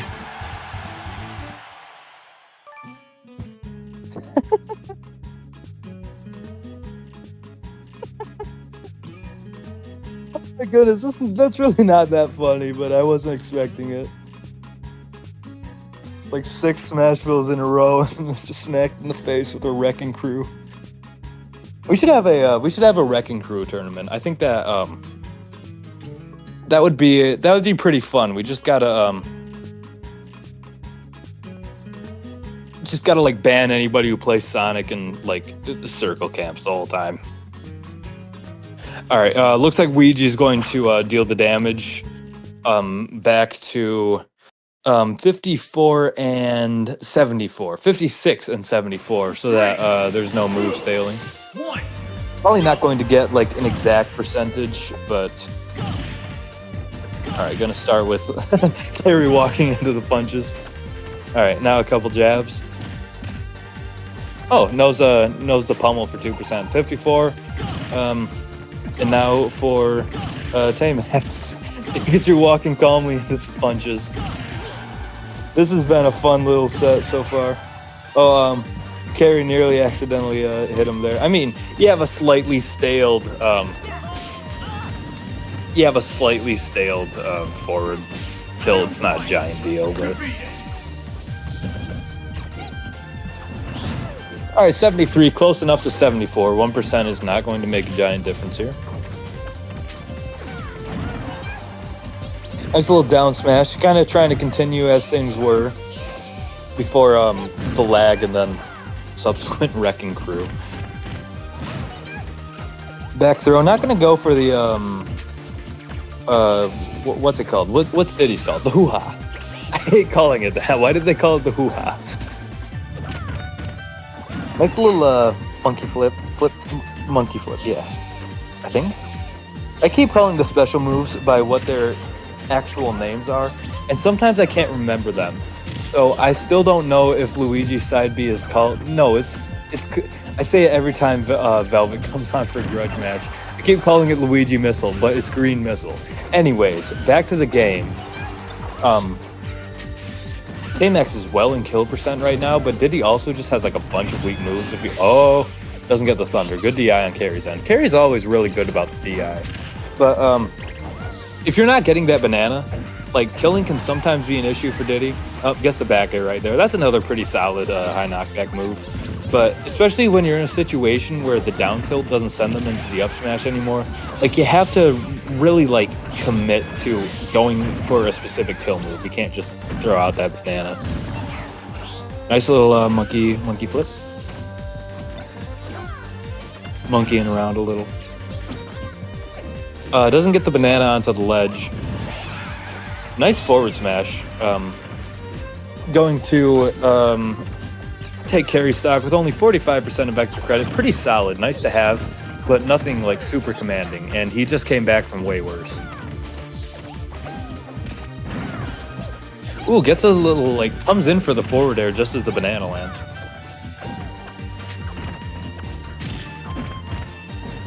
Stops the rollback chase with a well-timed down tilt. Another attempt to chase from Tamax there. Might not be worth it because Diddy just has some real fast moves that he can like support a retreat with. Maybe Carry's looking for like the 2-frame with that banana. Staying out of the... Can he make that? Okay, he barely makes that. And Tamax nearly gets the stage spike too. Not quite. Tamax has got to play real careful. You're at this point, you're at the ledge against Diddy Kong. You're at 120%. You're just in like banana down tilt hell. And he just like, he just goes for the banana like right in front of Pikachu right there, right in front of Tamax.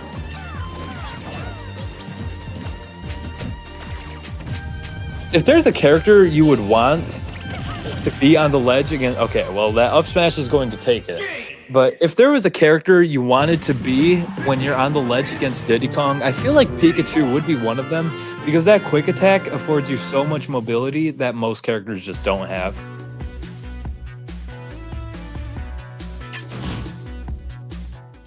Really solid play on both sides. I think Carry was doing very well in keeping Tamax like in disadvantage so that you can just keep the bananas flowing and the down tilts tossed out.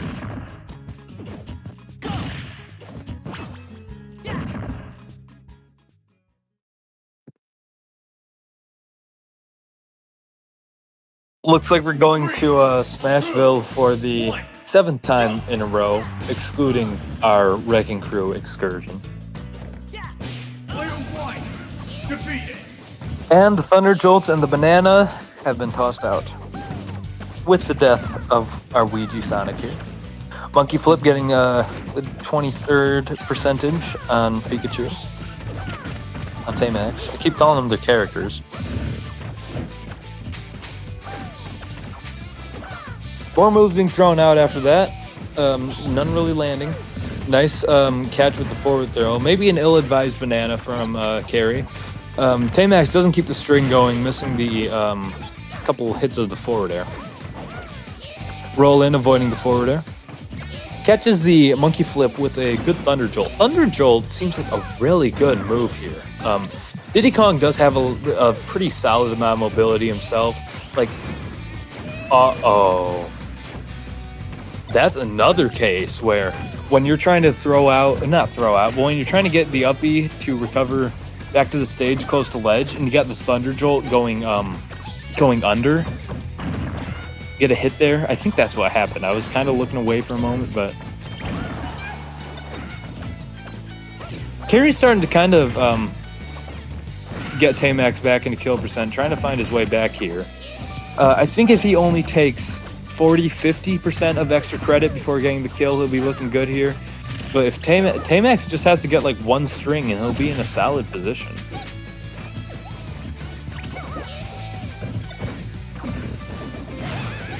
Nice back throw.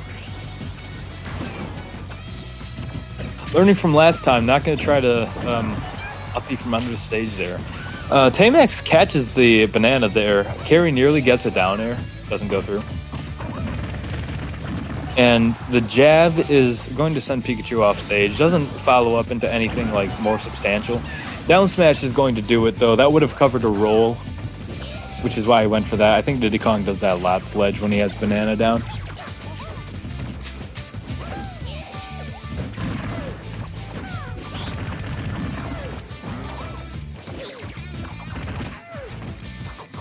lot of jumping around for Tamax. I was about to say Kirby. I'm really having an off night, but really building up. Like, Carry was doing well, not taking too much percentage before taking the stock, but then like once his stock was taken, or once he took the stock, then Tamax just came back and got a whole bunch of percent. Using the banana pretty well to try to get it back. I think if he wouldn't have jumped there, he would have had an opportunity to try to get a little combo or banana setup going. That's the grab there. Doesn't get the up air, and Tamax does connect the down air. Carry, I'm noticing that when Tamax starts throwing out the Thunderbolts, the up smash is going to conclude that match, bringing it to 1-1. But I've been noticing that a lot of the time when Tamax throws out the Thunderbolts, whatever they're called, I believe Thunderjolts. Luigi, tell me in general what it's called if you know what it is. But he'll throw out that neutral B, and Carry will start like retreating and bring out the banana to try to like, okay, it is Thunder Jolt. Okay. Thank you, Blue. But Carry will retreat, throw out the banana. So kind of that like it'll cover him when it lands so that Pikachu can't just like run in and go for a grab or like a forward air or anything like that. Sometimes it works. Sometimes Tamax like jumps instead and he can get a forward air there. But obviously, in this matchup, I think Banana and Thunder Jolt are both like very commanding special moves that kind of control neutral.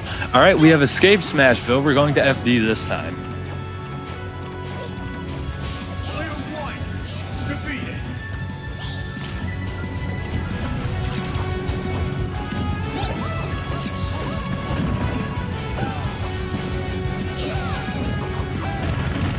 Going in with the monkey flip, trying to go over the Thunder Jolt. Throws out the banana, catches the quick attack. See, that's another situation. Tamax goes for the Thunder Jolt, Carry moves back a little bit and gets out the banana because a lot of the time it can cover Pikachu's path. And sometimes, like there he did a little bit more aggressively, trying to like get to land.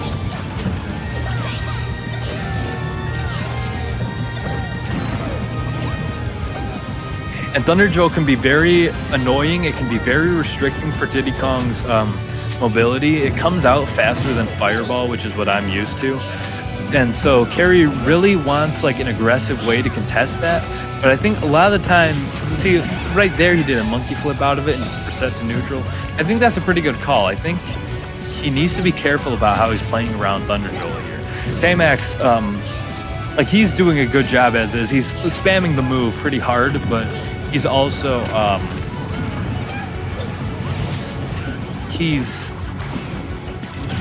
how do I say it? Like, oh, geez, down air, like from on the stage is going to, sorry about that, my dog just barked for no reason, may I add, but I don't even know what I was talking about now, man.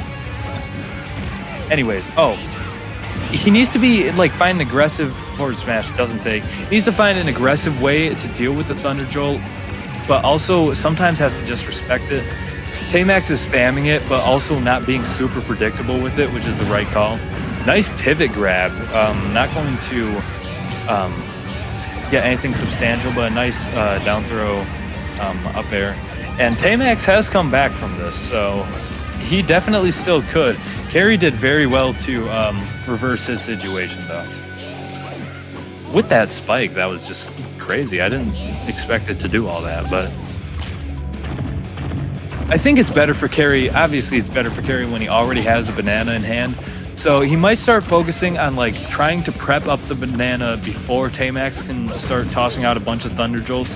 Obviously, that's way easier said than done, but it's something to consider. Gets the up B to explode. It seems like when I play against Carry, he does a ton of up Bs and he always gets away with it, and it pisses me off. But Tamax is better than me, and he's not going to let him do that all the time. He'll get caught by one there. Thunder Jolt also, it seems like kill the banana very well. Like, it removes it.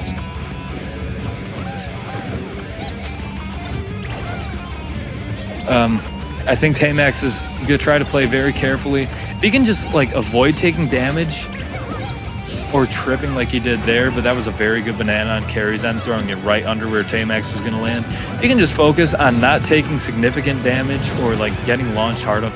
Oh, I think that was a misinput. There was a little taunt thrown out there, but he's starting to build the percent back up with the Thunder Jolts, just getting like 1 by 1. If he gets a lucky move, he's trying to get a forward smash there, which would be great if it worked, but also really bad if it doesn't, and that would end the game. Really getting like bold with these smash attacks coming out on Tamax's end. A nice little jump in neutral air to send Carry off stage though. Down smash, it could have gone for forward smash maybe, that would have killed, but I'm not sure if maybe Tamax could have shielded.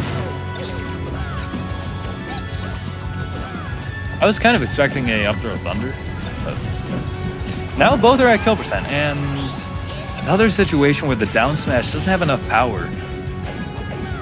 Let me get a quick attack. Nope, side B's back to ledge. Quick attacks back onto stage, probably expecting Carry to go off to try to abuse ledge vulnerability. And the back air from Diddy Kong is going to take it there after a lot of like close,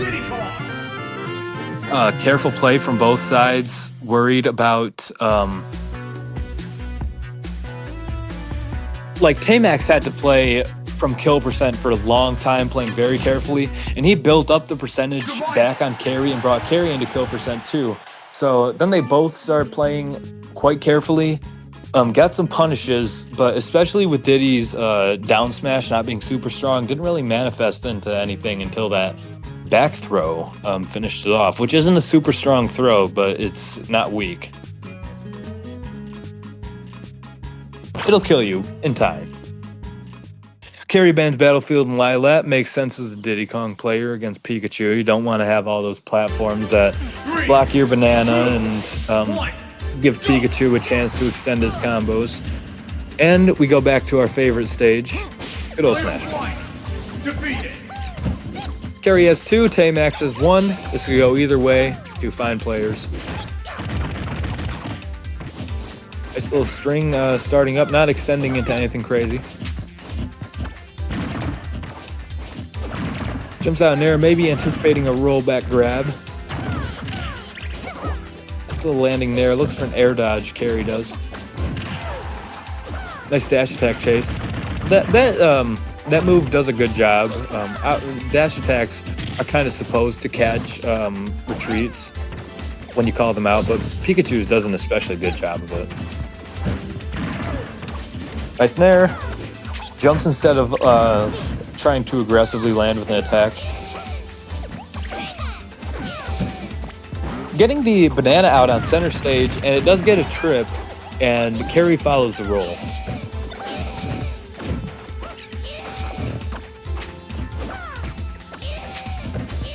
I swear, Pikachu does not make this sound in the vanilla game. He sounds like he's in absolute agony when he throws out that move. Nice up smash following where Tamax is gonna land.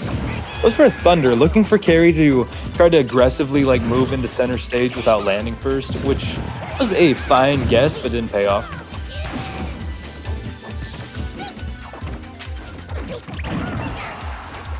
Nice little down smash. Getting the banana on the platform to trip, doesn't get a follow-up out of it. Nice land to ledge for Tamax. That forward throw is pretty strong, actually. I didn't realize. Quick attack onto stage instead of the ledge. Under? And it takes. I'm not sure if that's a true confirm. I feel like that might have been bad DI for Carry. Pikachu does have the opportunity to, good down smash. Percentage is high enough for it to kill there. Pikachu does have the opportunity to do that little, what do you call it? The side B, like under the stage. And it does stall out the invincibility. getting those up tilts going, getting a little bit of beginning percent. Oh, hold on. Oh, I thought he was going to get that. I feel like, no, I don't think it would have been enough percent to save Spike. I think Carry could have gotten another shot, but Tamax also could have gone for a down air after that. And as I'm commentating these really tiny spots, Tamax has gotten a ton of percent on Carry, getting a pretty solid lead. It's not like Carry couldn't just turn on the faucet and start moving, though.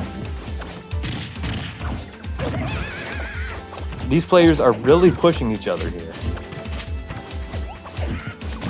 Yeah, Carry's going to try to reset, gets the banana out, stuffing the approach. But Tamax gets a... Ooh, doesn't get the air dodge read quite right. Made the right decision, didn't get the right position. But a good... I think there's a lot of good banana use here, Carry stuffing like Tamax's approaches.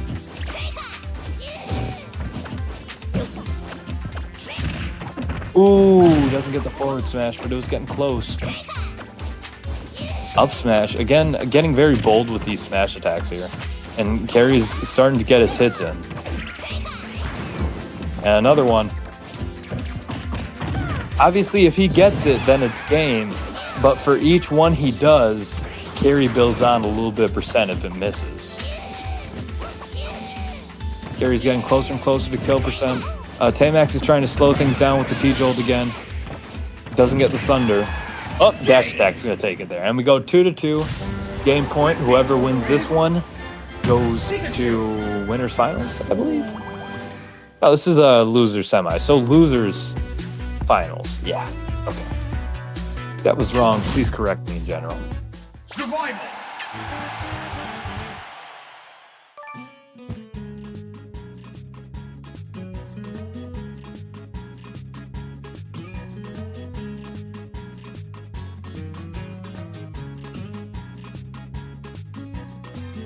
Looks like we're going to go back to Smashville.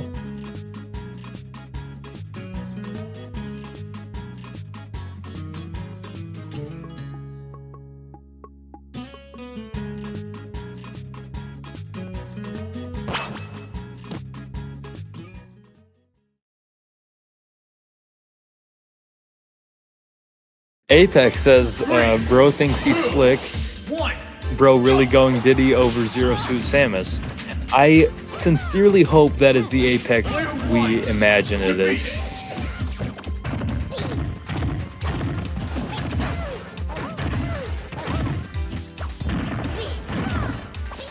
Nice little strings coming out from both sides. Ooh, wow, Tamax getting a little maneuver in. Gonna extend that too. I thought he was gonna get another forward air. Nearly gets the forward smash too. Uh-oh, hold on. And that is going to be stock one taken 30 seconds in. Tamax came back from a position like this. Let's see if Carry can do it. Tamax not going to make it easy, getting more percent tacked on. Up air, up air. Doesn't get a third up air. Little forward air there. Nice down smash. A great quick attack onto the platform and then jump off. Jab gonna send Pikachu back on stage. Lightning strikes twice. Going back to the platform. This time Carry calls it. Goes for the forward smash. A little hopscotch, or not hopscotch. Leapfrog over Carry there. And Carry has already, being down a pretty sizable margin, done what Tamax did, making it back up real quickly. After Tamax seemed to be in a very dominant position, but he does get the roll there. A nice little forward smash. Getting the T-Jolts running again. Catches the banana, always bad for Diddy Kong. Doesn't last forever, but it's a little moment where you gotta be careful. 77-32. Carry has made progress, but Tamax is starting to get moving again. Doesn't go into that down smash, gets the grab. Ooh, another nice up B from Carry, exploiting Tamax's T-Jolt on the ground there.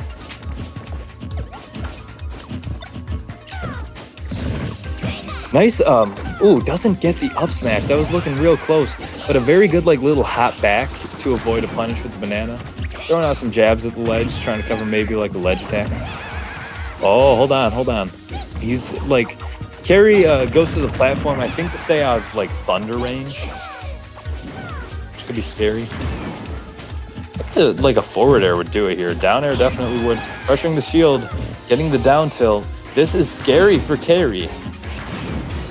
Or, depending on how his name is pronounced, Skyry for Kairi. But nice banana to try to cover the ledge, but Tamax does a good job of getting on it.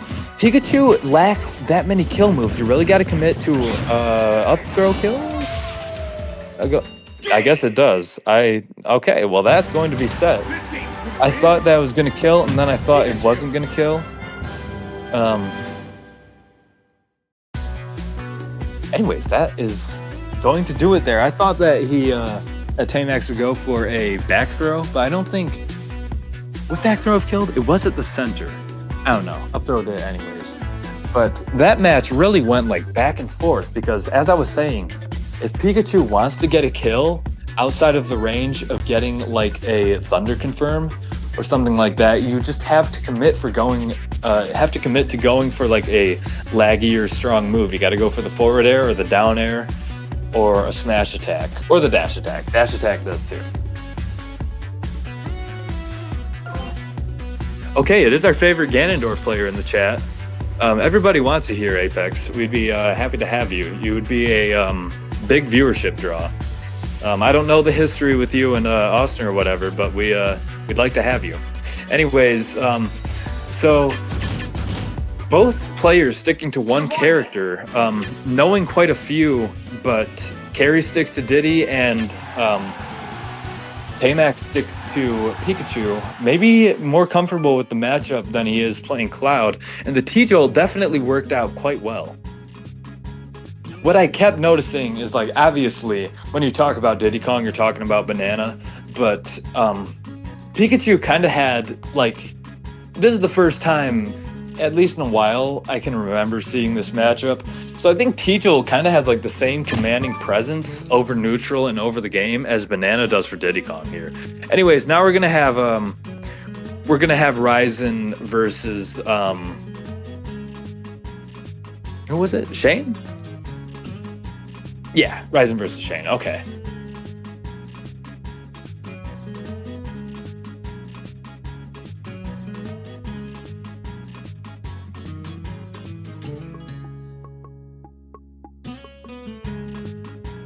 So Shane plays a few characters, doesn't he? No, he plays Ganon.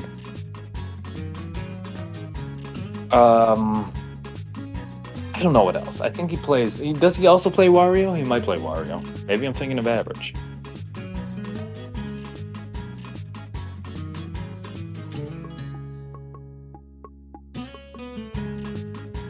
Somebody tell me who plays Shane. Who plays Shane? Who Shane plays?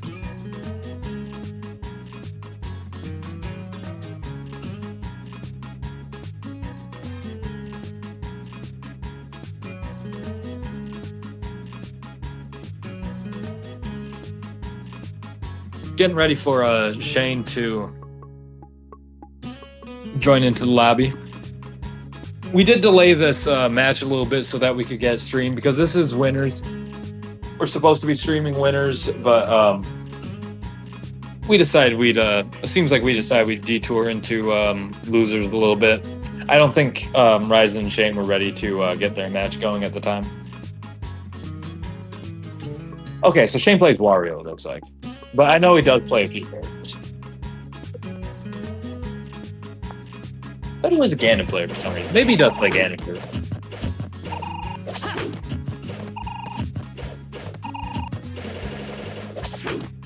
Sorry for any noises you might have heard. I had to tear off some saran wrap. I'm going to be wrapping up the remaining black beans and sausage from my dinner. Ryzen's only going to ban Lilat. Fair enough, honestly respectable.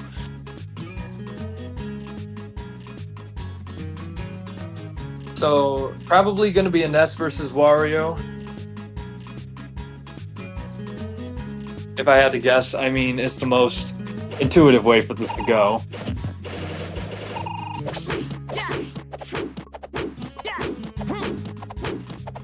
Shane's gonna go for Smashville. Ryzen agrees. I mean, he only banned Lilat, which I didn't realize Lilat was a starter, but 3, 2, that's how it's set up. All right, here we go. As suspected, Ness versus Wario. Ryzen plays a few other characters on the side, doesn't really play them like particularly much. Wario gets, I should say Shane gets going with a couple of decent hits there. Ryzen gets an up air to try to start evening things out. Shane is very good with like moving with his aerials, and he's very specific about where he's going to go to. Wario allows you to be very precise with how you're landing and where you're positioning yourself. Nice back air. And a back throw is going to get a pretty decent lead for Shane here. And oh boy. Wow, that was a really nice dash attack. I remember he did that in a set with Haram too. That he got the dash attack at the ledge. Uh-oh. Ooh, a great bike too. Getting back to stage there from what seemed unrecoverable for a second after that misinput waft. That is going to, I think, delay the strong waft for a little bit for Shane, but getting that dash attack on ledge sent Ryzen straight down, which is going to start off the game very nicely after a pretty good lead. Nice back air following Shane. Uses the bike to, and wow, these players are just going like out of their minds off stage. There's crazy things happening out there. PK thundering onto stage, barely sneaking behind Wario's fist. This game is honestly moving faster than I can commentate. So many things happening at once. Shane repeating the trick with the dash attack at the ledge. Ryzen reserving his jump, avoiding like certain death with the down air, which would follow up into another edge guard. Another aggressive PK Thunder onto the stage. This is not something I would suspect, and it seemed like Ryzen had like a year to react to that chomp, but that's as somebody viewing and not trying to play. Ryzen doesn't try to go for a punish on a free-falling Shane there, just like going back to neutral center stage and resetting. Nearly a kill with that back air there, but it's going to keep going. Tries to go for his PK Thunder trick there. There's that little PK flash, maybe just a good movement by Shane, like kind of making Ryzen guess whether he's going to carry the bike all the way to the right side or if he's going to juke out. And a nice little air dodge read in the nair is going to end a wild game on Ryzen's end after he went down pretty like down a pretty solid margin. There are just like a lot of, I've noticed a lot of like comeback situations. There was Tamax against Dory who went down, like lost his first stock with only 30% to show. Is Chicken Friender checking this chat? Occasionally. I'm not looking at it like particularly. Nice commentary, by the way. Thank you, Apex. How can you choke that man? Oh, I thought you were saying like, how could you choke that man? But he's saying, how could you choke that, comma, man? Yeah. I mean, both of these players, just when they get going, they get going. That's something I say a lot about Ryzen, but I've noticed that's true of Shane too. He is, like I said, he's very particular about how he positions himself. He's just very precise with his movement, and like he just gets where he needs to be. It was a very nice little gimp with the dash attack. And it's off. Seeing a whole lot of Smashville today, I'm not gonna complain. Very like solid stage for just good good gameplay, I'd say. Like good pure Super Smash Bros gameplay. No nonsense. Some good hits from Shane. Going to follow it up with a nice up throw. Following the landing, but Ryzen spacing him out spacing himself out pretty well. Gets a couple aerials. Ryzen trying to land on the stage, probably to... Okay, that was some funny business with the PK Thunder. I worried he was going to have another early stock. Ryzen's trying to land on the stage, probably to avoid the down air, which is good on Shane's end. Really great bike into a back air right there. Taking another real early stock, which Shane is just like...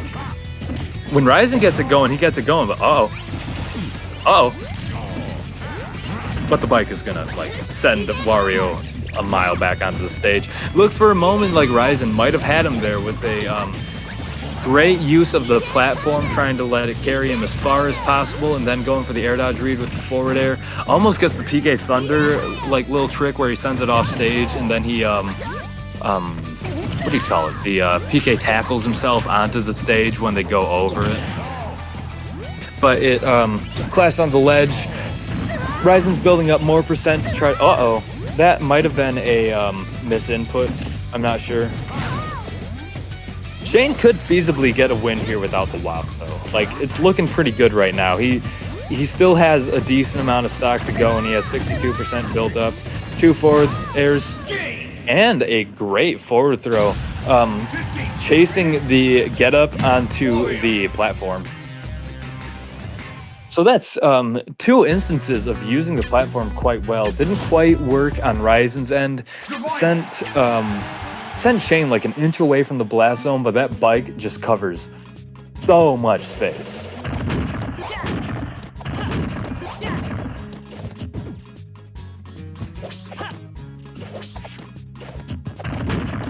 Ryzen, I thought for a moment that he was going to be able to build the percent back up and get himself back in the game after the early stock, but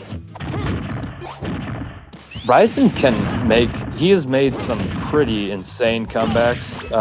Just like, you can take his first stock early, but he'll just start moving so hard.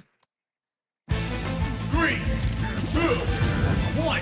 Going to Town and City this time. Player 1 defeated. Nice chase with the Nair. Doesn't follow it up. Maybe looking for an air dodge or something, and Ryzen nairs his way out of it. Goes to the up air. There's some funny business happening with the footstool down beat there. Looks for the air dodge, doesn't quite get it with the up air, or doesn't quite follow it. That does have quite a bit of drift. He can vary his movement pretty well. Same with Wario. Nice back air. Nice nair. Doesn't get the back air after that. And Shane, when you're off stage against Shane, his playing just gets so scary. That back air, that down air, the bike, he can just like put so much pressure on you when you're off stage. Nice PK fire, doesn't quite connect it though. Goes for a forward smash, looking for a landing, doesn't get it. Looked like Ryzen was charging up an up smash to catch the landing, didn't get it. Nice nair covering the get up. Doesn't get a dash attack or a grab going there like I think he was going for. Wario gets a nice forward throw. Again, I'm calling him the character. And the clap is going to send Ryzen to the upper blast zone. And that looks like a nearly charged WAF, seemingly, at this point.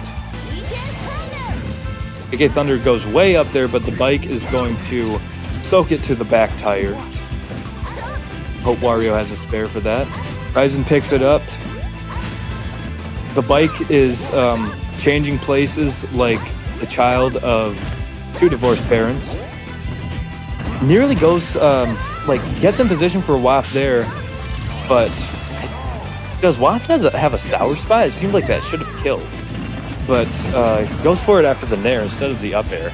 Ryzen gets a kill, only 70% on him. Well, of course, 69, the magic number. But, Ryzen makes it back.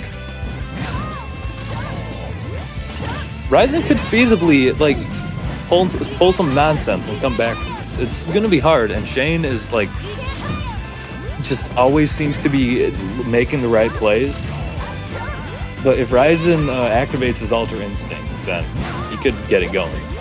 Shane has been like pretty solidly emerging as one of our best players. Like I remember Ryzen and Austin being like, when they first started playing against him, like getting pretty frustrated.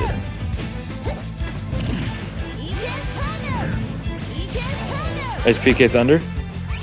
Ryzen can, like, he uses, one thing I always notice looking at his gameplay is that he uses the PK Thunder to pretty good effect. I think Smashville kind of prevents him from using it to its full extent. Back air is going to take it there. That back air from Shane is just, like, so scary. And just when you get it, it's a back air. It does good damage. It's going to kill you at 140. So Ryzen going down 1-2. Survival.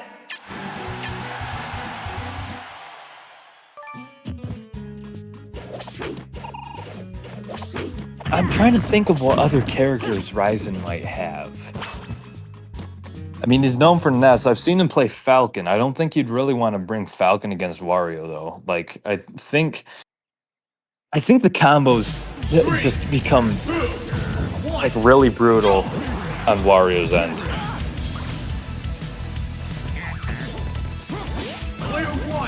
Going back to Town and City, Ryzen says I'm gonna go FP. Shane says nah, we're not going FP. Nice little B reverse chomp there.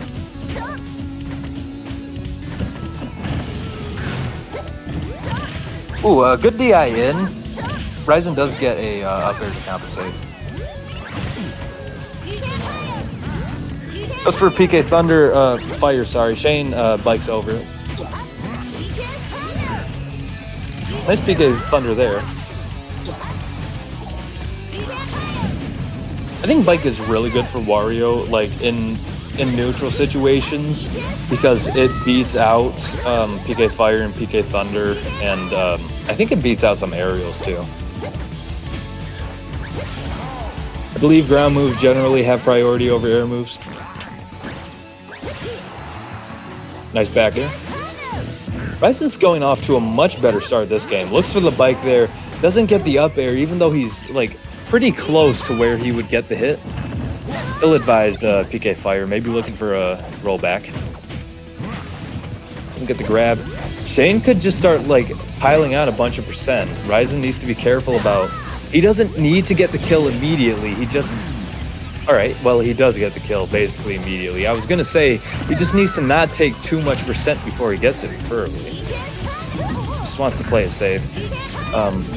Shane's doing a good job of shielding when Ryzen's recovering. Not gonna fall for any like PK Thunder on the stage shenanigans. Ooh, Shane nearly gets the grab there, but Ryzen smacks him with the bat. Oh, and Shane is going to return in kind with a hefty knuckle sandwich with extra garlic.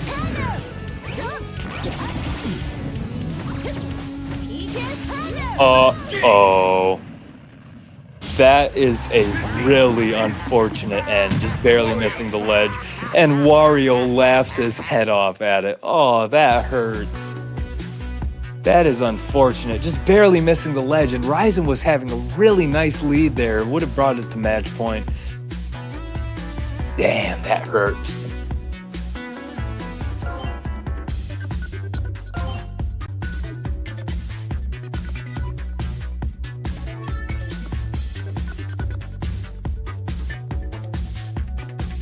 Oh, it still hurts me to my soul. That was Ryzen getting back on his feet and just like, oh, I don't want to talk about it too much.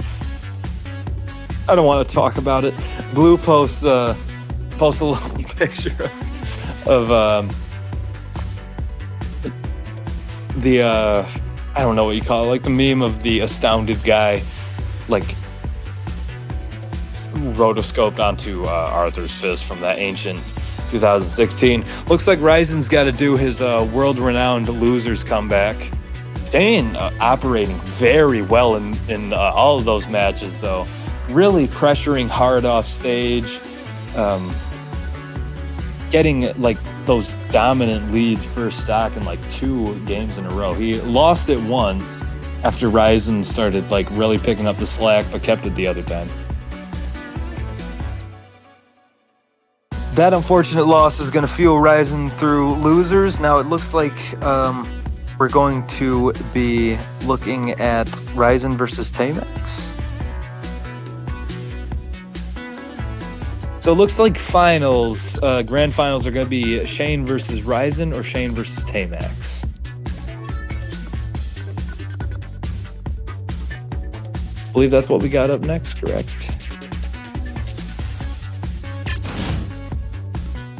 Survival.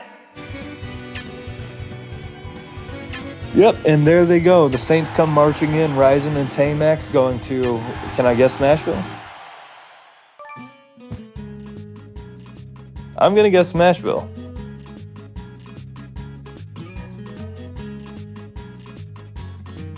But we'll see. Yeah, Ryzen's definitely going to stick with Ness here. Does Tamax go back to Cloud, or is he going to be sticking with the Pikachu here? I'm not sure which is the most optimal thing to do. Oh, Tamax asks for Town. Let's see if Ryzen agrees. All right, they agree to Town and City. My guess is wrong, actually, after so many Smashvilles. But it looks like Town and City is the new kid in town.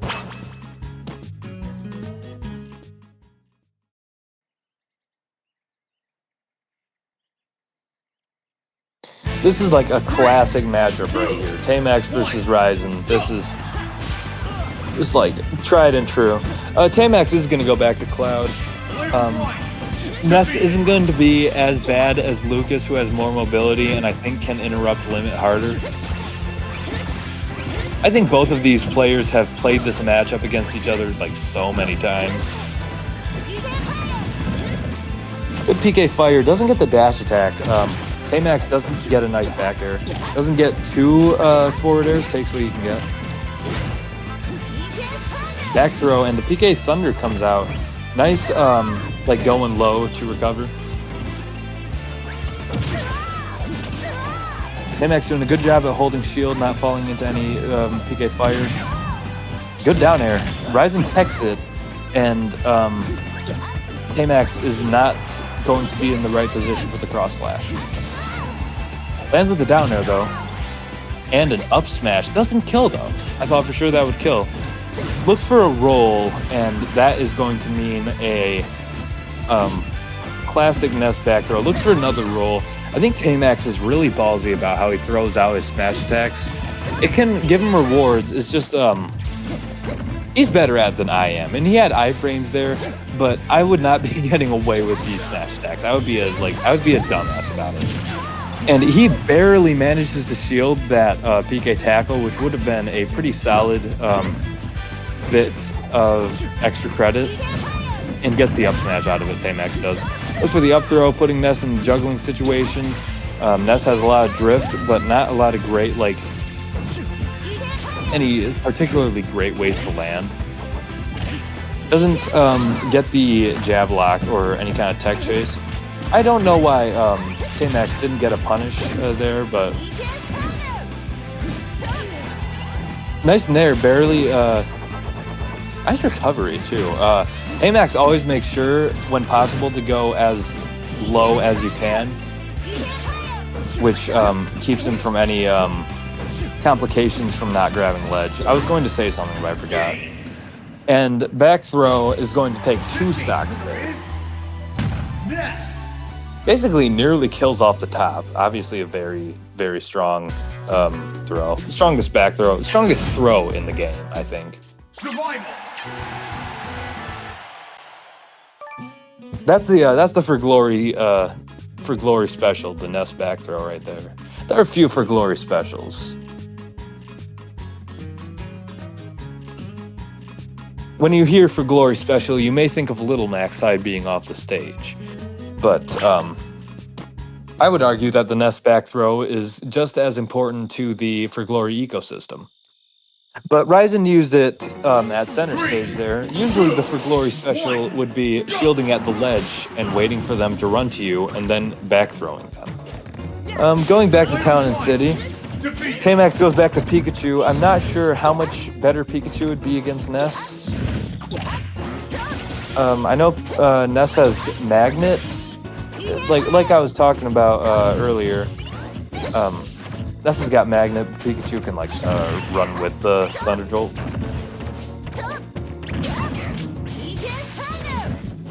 Good solid hits coming out from Ryzen here.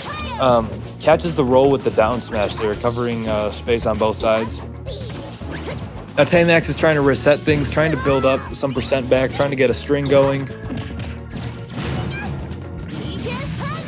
And that back throw is going to do a dangerous amount of knockback. Little dash back and forth action. Some short hops, some aerials. Bread and butter. Smash Bros right here. Ooh. Tamax goes for his own up airs, but Ryzen takes it there. Looks like we have some more lag issues. I think Ryzen was at 44%. If we gotta end it here, anybody is free to go back to the stream and check that. All right, yeah, 44%. Okay. No So it looks like what we had with Carry versus Tamax. We're gonna have to restart this one. 44%. Ouija is going to deal the damage so that Tamax doesn't have to stale any moves.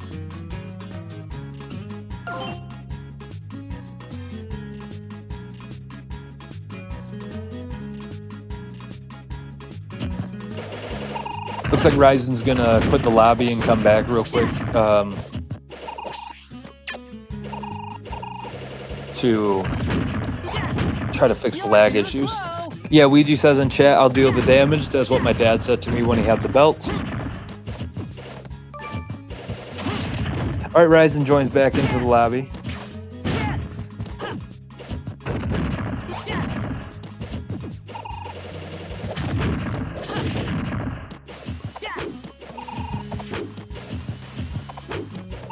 Ryzen says crazy coincidence and timing. I'm not sure what he's talking about.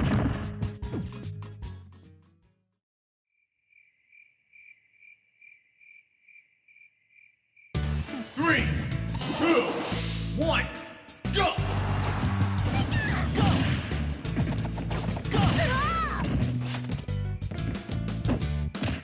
Did he just walk up slowly and forward smash? All right, gonna pummel to do 1% at a time. Oh, that one did too. Okay. 43 gonna be close enough, 1% off. Player one, defeated. Ryzen made a little bit of a mistake. Oh, shoot. I meant Tamax there, but geez, okay. Well, the platform is put to great use, shaving that stock off. Oh, okay. Ouija's gonna cancel it for that. No contest. That's his call. Okay, I see the problem. This is Smashville. Nobody noticed this. I sure as hell didn't notice it. That. Anyways, let's try that again. You noticed that after doing everything, and Richie even comes in the chat to drop an absolute dog shit gif.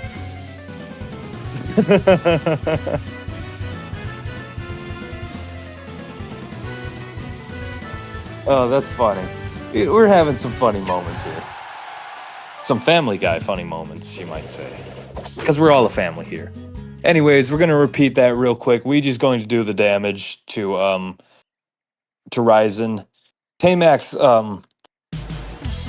accidentally One, go! got like a free T-Jolt. Didn't mean to do it because he forgot that Ouija had to take a second stock off.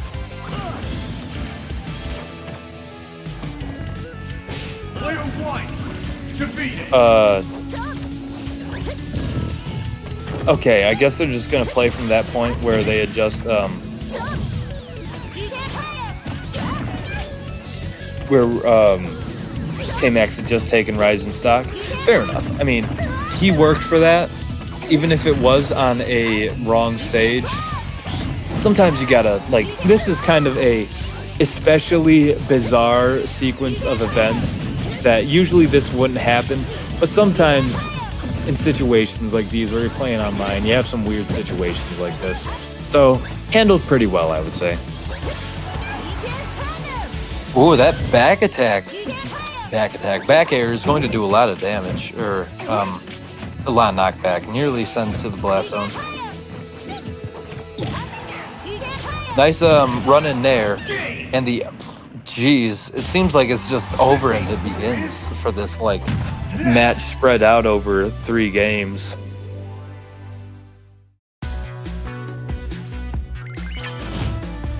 Nice little up air from Ryzen going to close it out. 3 games later, the match is done. Now we are going to hope and pray that things go uninterrupted throughout the rest of the set. Ryzen's up 2. Tamax has no games to the counter. Going to hope to take... He wants to take 1 game here, then 1 game after that, and then finally another game after that. Ryzen only wants to win 1 game. Both players have in common that they want to win the game. Usually, that's how you play Smash Bros. Gene, how you doing? John, maybe, I don't know how you pronounce it. Farewell. And we're going into it. Ryzen gets a nice little dash attack and a back air. Tamax has gone back to Cloud. Going to give it another try. Gets the shield on the PK tackle. Nice little wall jump there. And does a jump and a full up B. Really varying up the timing for throwing Ryzen off there. Gets under the PK fire, gets a jab, feels the PK thunder, has limit now. Nice nair. Back throw, probably going to force out the limit up B. Or he takes the PK thunder hit and preserves it, which I think is a good call. Gets a nice land with the down air. I'm not sure what Cloud would want to set up in a situation like this. Probably just trying to get, yeah, just that back air to send him off stage. Oh, geez, the platform, I think the platform was what made Cross Slash not connect there. I think Tamax probably, okay, nice ledge trump into a back air there. Tamax is very good about his ledge trumps. He can just snap a ledge very well. He's very precise in doing it. Ryzen calls out the jump there with the up air. That's something he does very well. Both players' strengths kind of shining here. I was going to say, I didn't think Tamax was going to try to charge limit. I think he knew that he wasn't going to get limit before losing his stock, so he just wanted to get the kill there. Platform is going to stop the second hit of up B from connecting. Plus for cross slash misses. Jeez. Nice PK fire, anticipating the get up. And 2 whiffs. Tamax going to charge little tiny bits. Oh, great forward smash, calling out a little short hop. Looks for a roll there, doesn't get it with the dash attack. Good spacing on the forward air. Forward air. I don't know what I'm doing. Ooh, I thought he was going to set up the tackle there. Wasn't quite good. Tamax trying to control space in the air with the neutral air. Thought he might dash attack there, didn't. Charges a little bit of limit. Getting a little download megabyte by megabyte. Because just a little Windows download screen for the interface. Anyways, goes back to the limit. Nice little throw, keeping stage control. Wow, really just charges in with the cross slash there. Sometimes it seems like Tamax is very aggressive with limit. Sometimes he'll really hold on to it for a while.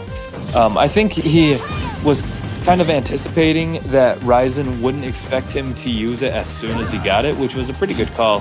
Nice little forward tilt. Not going to be the most powerful move, but it's going to send Tamax off stage. I don't know if Tamax is going to try to charge limit here, if he's just going to commit to finishing out the stock. And it does kill. So that is going to be a 3-0 against Tamax. Ryzen taking that one. Going back to grand finals for the run back against Shane. Good playing from Tamax. Didn't take a game, but got close to taking each one.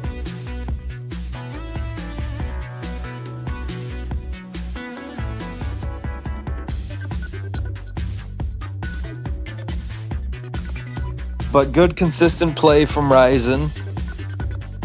Going to bring him into grands.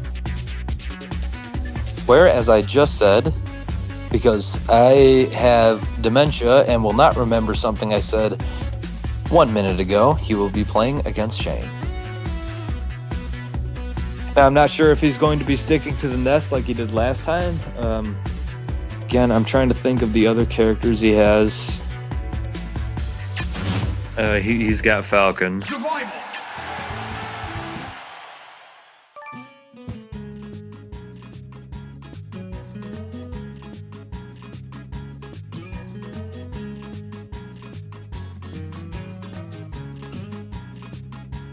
Ryzen's going to the stage pick. Looks like Tamax has gone to get some water or something.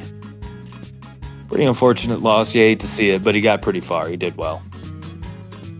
Oh, he's got Rob. Yeah, I don't think he'd be playing Rob against Wario. That seems like kind of a strange pick. Forgot about the Rob, though.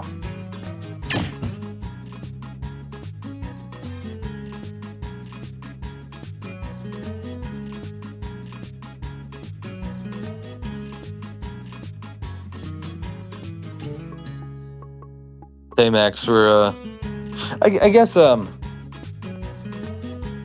if it I think Tamax would need to ready up to like even get the game started. They might have to make a new room if Tamax forgot about I'm hoping Tamax isn't feeling too bad and he just like went to do something and forgot about the screen. But I know that feeling when you get kicked out of a tournament. Yeah, they're gonna have to make a new room. When you get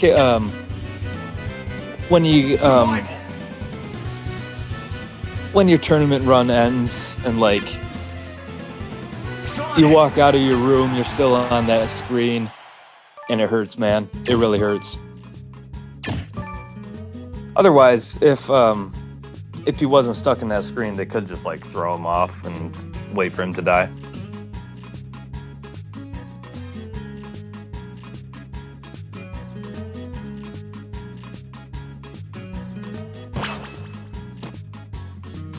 Hello. Well, Beep. Bop. that was interesting. 3, 2, 1, go! Ness and Wario, as expected, to start off our first match of Grands. Player 1 defeated. On Town and City. No more Smashville. Seems fine for Wario. Little trip there. Ryzen started doing very well in his last match against Shane, so we're looking... Yeah, I was going to say for a moment, it looked like that might be an early stock there, but Wario's recovery is just so good. Oh, the up B is like... I think you can kind of interrupt the up B. But that bite, and it's just like, he can just do a lot. Nice little pivot grab there. Ryzen kind of getting back on the stage aggressively with an up there. No contact made. Gets one there. Thought maybe would go for a baseball bat there.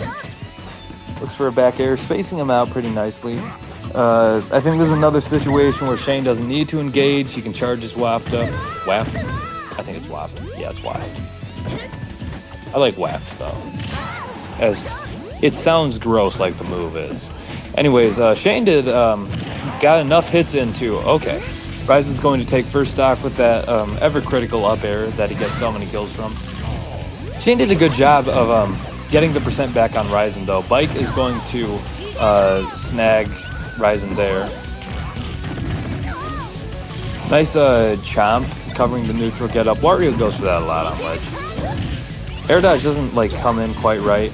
Keeping the jump is able to get out of that dash attack on the ledge this time, not losing the stock and getting a hit, but then he goes into the back air. Neutral air doesn't get the up air out of it. Is Waft charged? I think it is. Wario's looking jaundiced again. Very scary. PK Thunder, Corkscrew is gonna beat it out though. Tries to like angle it up again, but Shane making sure to keep the bottom of the bike above it. Got the rubber wheels, gonna soak up the electricity there. Nice PK fire, exploding the bike. I don't think down air confirmed the waft. If it did, that'd be nice. I think Ryzen really doesn't want to be above Shane because of that waft, but like I was saying, part of waft is that you have to play around it, and then you're also kind of playing Wario's game. Back air throw, I mean, doesn't kill. Thought for sure it could. Probably good DI from Shane. Really rips the waft there. No pun intended. Trying to get the kill there, but doesn't go through. Nice try though. I mean, you're beyond the point of getting a like kill confirm. Way beyond that at this point. You're gonna look for the back air. Both sides are looking for the back air. Ryzen, if he can get a back throw, he will. Shane gets a forward throw, that'll kill too. Maybe back throw would too. No, I don't think so.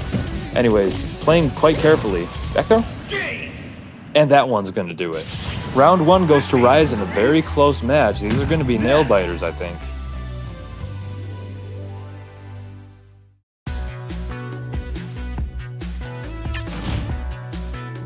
Survival.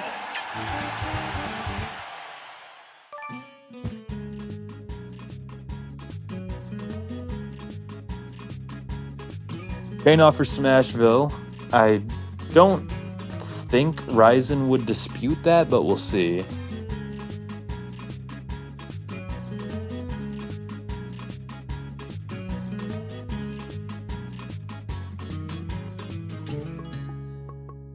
Yeah, this is finals. Welcome. Hello. I got a question. Is this grand finals or something? Yes, this is grand finals. 3, Yep. 2, Wow. 1, go! I left the mark. Bye.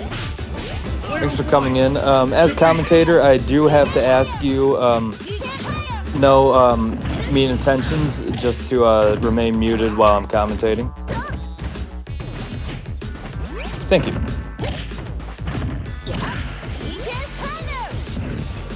All right, PK Thunder. Oh, geez, I wasn't looking. Ryzen got like a good 50% now as we started. Yep, we are playing in grand finals, everybody.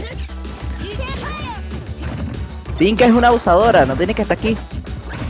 Oh, hi, Taymax. Ah, hello.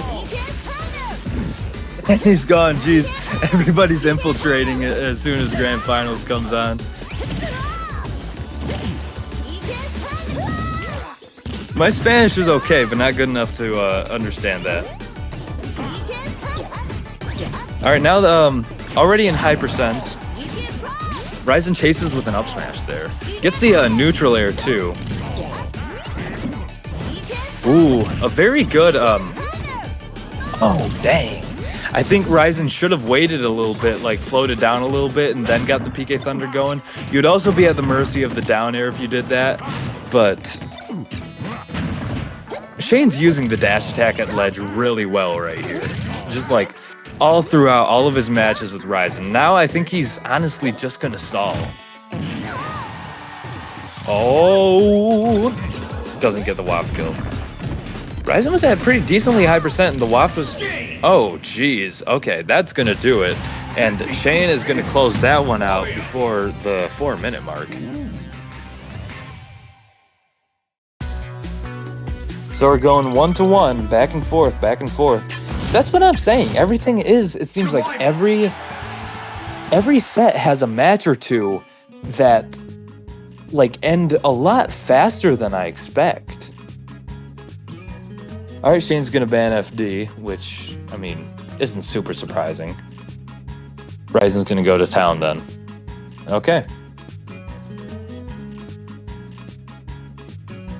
I noticed, like, especially in Carry versus Tamax, like, it seemed like every match ended earlier than I expected.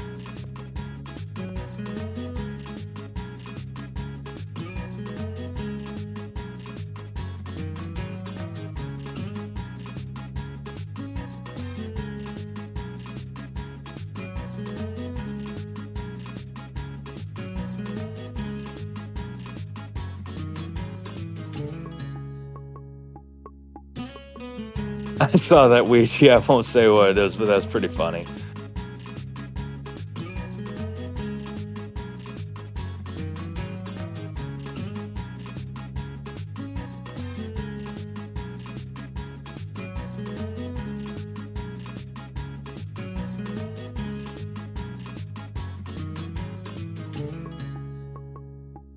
Just make sure you pick the right one.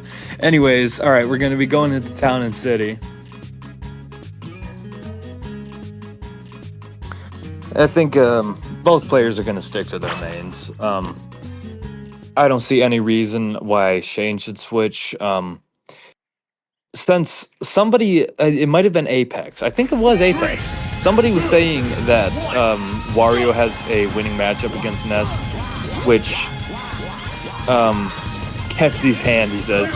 Which makes sense. I can see it, but I also... like, Ryzen has other characters he plays, but the margin at which he's better with Ness is significant enough. I think he would just stick with Ness, even if the matchup isn't, like, ideal. Just runs in and gets the dash grab right there. That's a classic. Gets another one after the PK fire. Goes for a Thunder. And before 30 seconds have passed, 74%. Now Shane's starting to get a bit of his own. A back air, another back air, another one. Gets a neutral air. Goes for a down smash to try to cover either a get up or a roll in, but the get up is too close and hits on the startup before the yo-yo turns around. And the bite goes flying. I think Ryzen is starting to play a little bit more aggressively, trying to really keep the pressure on here. Nice back air. When Shane gets knocked off stage and wants to bike back to the stage, I think there's really nothing Ryzen can do about it without going for something really risky. That was a very nice pivot grab, making sure to get the back throw there. And now Ryzen has a pretty solid lead with only 48% on him, but Shane can also just like get a good string and like get him off stage and do a nice dash attack, it seems like. So it might not last forever, but Ryzen's looking to make it count. He's doing an okay job. Looks for that clap there, but doesn't get it. A very nice air dodge on Ryzen's end. Ooh, he chooses to use the waft on first stock. I think that's a pretty good idea. I think with 47%, if he plays carefully and just like stalls out enough time, he can get it back. Ryzen goes for the tackle, gets a down tilt trip and then a forward smash. Doesn't get the up air. Already at 108%, Ryzen is like has a clean board. Gets a down air. At this point, and now I think Shane can't use the waft anymore. I don't think he's really gonna back air, and that's gonna do it. I was going to say, I was thinking that Shane would have the chance to get a second waft going and use that to take the second stock, but when he was taking that much percentage, like, you're not going to be able to stall out all that time. You're going to just have to get a kill the old-fashioned way. And waft is one of those moves. When I'm commentating carry, I'm always talking about the banana when he plays Diddy Kong. When I'm commentating Shane, I'm always talking about waft. But those are the moves that they aren't like so centralizing, but they are significantly more important than every other move in the tool set, I would say. I mean, waft is basically a mechanic for Wario, of course. Both players go into a neutral start on Lilat this time. Ryzen is 2, Shane is 1 match. Nice up tilt, catching the landing. And a forward tilt, going to interrupt Ryzen's little string, gets 2 nairs. Looks for kind of like the bike that Shane was doing, but doesn't like get it set up right. Both sides exchanging hits here. Goes for a PK Flash, which is probably Ness's least used move, I believe. Ryzen can correct me if I'm wrong, but I never see that like used maybe like once a match. Oh, it goes for like a footstool thing maybe? I don't know. No, he didn't jump. It's just looking weird. Nice little, again, Ryzen is very good at navigating the PK Thunder well and getting it to cover lots of space and cover lots of options. And like when you dodge one go around, it'll snake and you'll have to do it again or get hit by it, of course. Another PK Flash. It might be better on Lila. You have the platforms to protect you from just like an immediate down air. Ryzen's gonna try to land high, goes for a forward air. Shane has the bike in hand. He got another back air right there. Looking very close to death, but not quite happening to Ryzen, and he takes stage control. Was very close to getting an up air there. Shane just goes balls deep there, goes for the grab, and gets the forward throw. Again, I said this before, Ryzen's got to close this stock out, but more than doing it quickly, he needs to do it safely without taking more than, I don't know, 30 or so damage from 10%. So if he goes into like the 50% range, I think things will start looking bad, especially with waft fully charged now. Nice up air though, going to beat out the bike. 41%, very doable for Ryzen here. If he takes this, it'll be game for him. If it'll be his tournament win. If not, it'll go to game point. Mid percent for both, gets a PK fire. Tries to get the pivot grab, doesn't. Nice up air instead of a back air there. Shane, I think DIing out, jumps away from any aerials. PK Thunder is and the waft is going to bring us to game point. The PK Thunder clashed with the headlights there, or just like the front of the bike, and just when you're not expecting it. It wasn't fully charged, it just was charged enough, and the waft takes it. Both players were going very well there. We're at match point. This could go either way. What stage are they going to choose? They're going to go back to town? Will they go back to Lila? Okay, Shane bans FD again, so Ryzen goes to Town and City, okay. I do want to say Town and City might be a little bit better for Ness than Lilat. I think having the dash attack weird gimp thing at the... Okay. Oh. Shane has Ike now. Okay, well, disregard everything. It's Ness versus Ike now. I don't know anything anymore. PK fire. Holy crap. Holy crap. Okay. Gets a nice little uppie onto the platform there to avoid any early deaths. But I thought for a second that Ryzen was just going to get like a forward smash or something and then just like keep edgeguarding to the end. I did not realize Shane played Ike. I guess I had probably heard that before, but I wasn't considering that. It's not looking, so far, it's not seeming to pay off pretty well, but you don't want to be in this position against Ike though. Nice avoiding the counter by going over there. Now that he, when Ike is in advantage, it gets frightening very fast. Like, big damage, big knockback, big moves, like big sword, big dick energy. I didn't say that to any, oh shoot. Big fat up air there, going to take the stock earlier than you think. Everything happened so fast. And now Ryzen was at a pretty comfortable lead and is now hurting. Up air is going to take. With Ike blasting off again into the distance. Even reset. Great, like calling the jump in with the forward air though. Ryzen is just going in too aggressively with these jumps back to stage. I think he has to, if he can't land to ledge, he needs to just go down and, oh, that's a great thunder there though. Doesn't get the PK fire out in time. Does get one right there. When you're off stage as Ike and you're going against Ness, it can get very scary. And geez, we're looking very close to the end of the tournament already. Either of these, and that is your tournament. Ryzen is your winner with his patented PK tackle right there. I do not even have time to analyze the match because both of these players going against each other just start pounding so many moves on at once. And there it is. Just when I was going to say, for what it's worth, that, no, I don't know what I was going to say because I don't remember. If I do remember, I'll say it.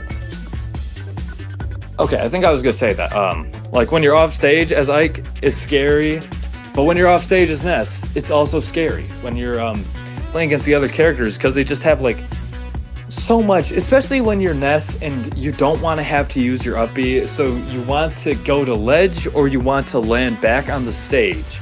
You have a big fat sword that you have to worry about, and when you're Ike on the other hand, you have to worry about either Ness just going off stage, which is feasible, or you have PK fire or you have PK thunder.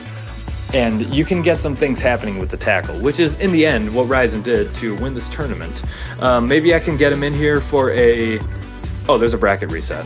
I'm a dumbass. Okay, well, ignore everything I was just fucking saying. I, like, completely ignored that there was supposed to be a bracket reset because Shane won the first time. So, you can call that a dumbass move for me. Picking Ike makes more sense. I don't know why... Hold on. Blue, next time I do stupid shit like that, you are totally free to unmute for a second and tell me that I'm wrong and a dumbass. Anyways, so Shane going back to Wario and Ryzen's going to be going Cloud now. I didn't realize he played Cloud. I mean, everybody plays Cloud. Everybody plays a little bit of Cloud. Come on. I do think, however, Shane has definitely way more experience in this matchup than Ryzen. He's already off to a pretty dominant start. Chases with the back air because that was a pretty predictable up B onto the platform. That was really the only option, so it was pretty easy to read. But Ryzen getting a little bit of percent back with some aerials going.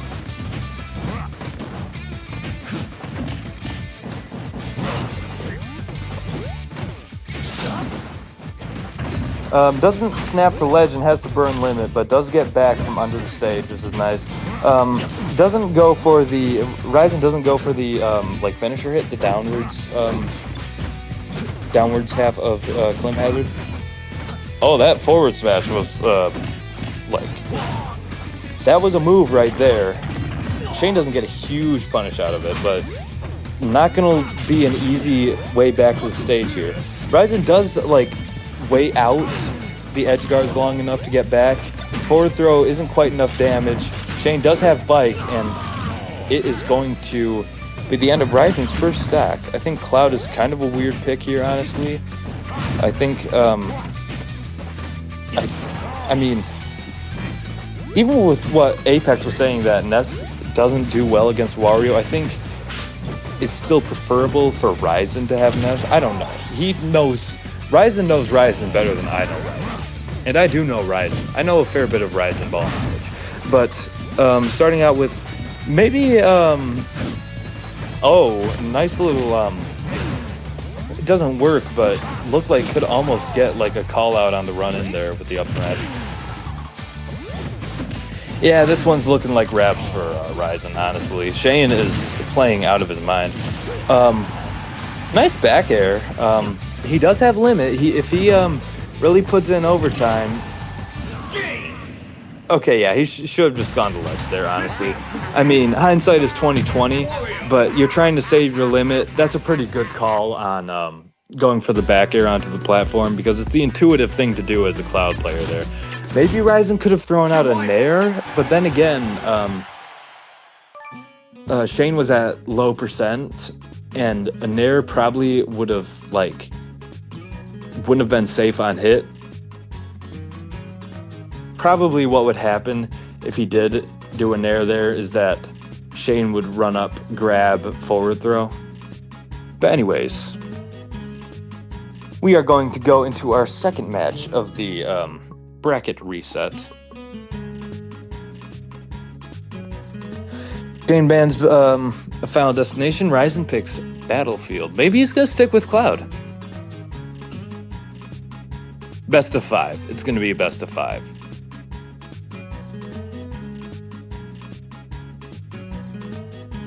You forgot about that 599 disadvantage. I'm sorry, Blue. I don't know what that means. So, yeah, calling Battlefield, that seems a little bit more cloud-coded to me than Ness. I don't think Ness really, like, ever wants to go to Battlefield.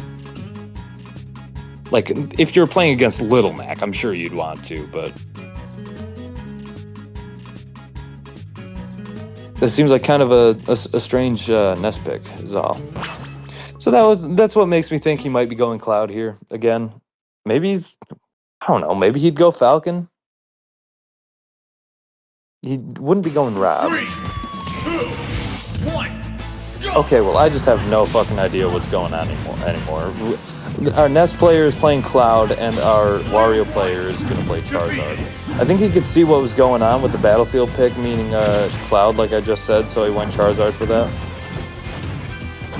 I mean, this is another situation where, like, this is a good matchup for Cloud, I'm 90% sure, but, like, Shane has also played this matchup 10 times more than Ryzen has. If Ryzen has, like, ever played this match in the last 2 years. Getting some good percent, really calls out a neutral get up there. I think what's hurting Ryzen here is, I was talking about this in Tamax versus Carry and Tamax versus Ryzen 2. When you're being too aggressive and getting back to the stage to save your limit, it starts getting predictable and you really start getting punished for it. Goes for a Flare Blitz there. Instead of for like an up smash, Ryzen tries to get a finishing touch to kill. Didn't get quite the right hit. Nice cross slash there. The aggressive landing worked well there, and a down smash is going to take the first stack. This one, I think, is Ryzen's best chance of getting a win so far. Tries to follow the jump, doesn't get it. Forward tilt and a down smash does what Tamax did, where as soon as you get the limit, or maybe that wasn't supposed to be a limit neutral B at all. Maybe it was supposed to be normal, and he just got the limit. Ooh, if at first you don't succeed, try again. On the second hit, Shane barely, the second up smash, Shane barely gets the second hit, the very edge of it. Cloud is using these platforms quite well. I think Wario would be having a rough time here. So I'm thinking Ryzen might be sticking with Cloud for the rest of the match. Charizard kind of takes a breather there, takes a second to look at Cloud's shoes, make sure they're true Yeezys. Staying above the range of the neutral B. Nice down throw. Blue set is probably late for me. It is late. It is 1:30. I'm kind of starting to shut down here, but I have enough juice to finish the set. Staying on the limit, trying to keep it charged.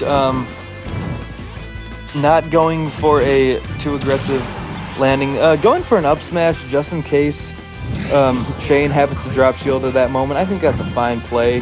Since he's below Shane, he's not going to get punished for missing it. Goes for the 2-frame with the limit. Fine call. I think Charizard's at the percent now that you can try getting a kill another way. But that back air, it's always... Oh, he didn't get the turnaround for the neutral beat though, the fire. Ooh. Oh, sorry, that was zesty. That was really zesty. Sorry. Up smash is going to kill there, but the flare blitz looked pretty concerning for a second. But Ryzen managed to dodge around it. What I'm noticing here is that it seems like Shane is really capitalizing off of when Ryzen is landing too aggressively. This is what I'm noting, especially as Cloud when you're trying to save that limit and just you start getting. You don't want to have to recover with your up B to ledge. You want to. Like, preferably, if it's possible, you want to just land on stage, hit the ground running, and, you know, start going without the chance of getting two framed or edge guard or anything. But when you start going in, when you start worrying about that too much, you never want to upbeat a stage. And when you, sometimes you might be lulled into a false sense of security by, like, how massive your sword is, pause. It kind of, like, puts you into a mindset where you're landing in ways you shouldn't be. And especially for like Ike and Charizard, that is going to get punished hard. Okay, now we got Mario versus Wario. I'm gonna have to take some notes here. I'm a Mario player. I want to see how Ryzen does this. Getting a couple of stray hits. Ooh, a nice forward air. The forward aerial coming out. Nice air dodge read on the up tilt.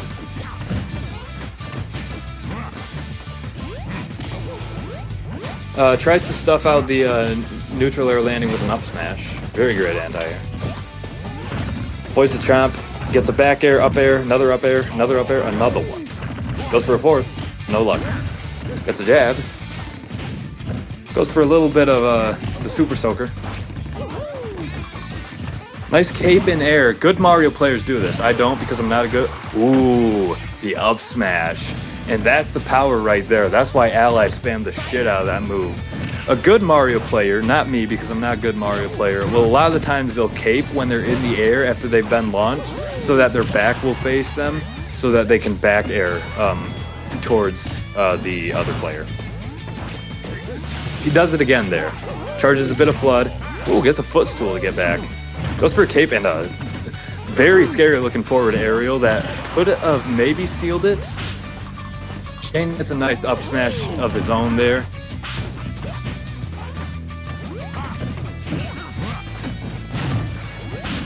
It's a grab after a whiffed up smash.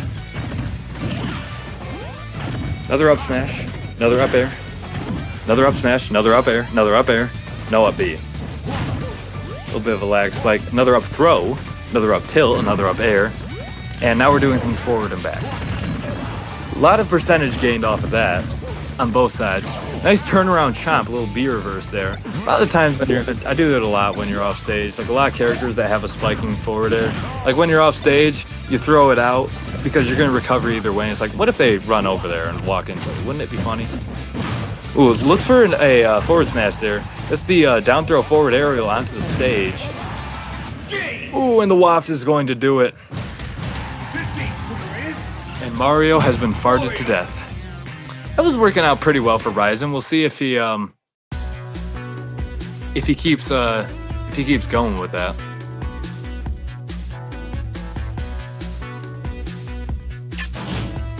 If he's gonna switch back to Cloud, if he's gonna switch back to Ness.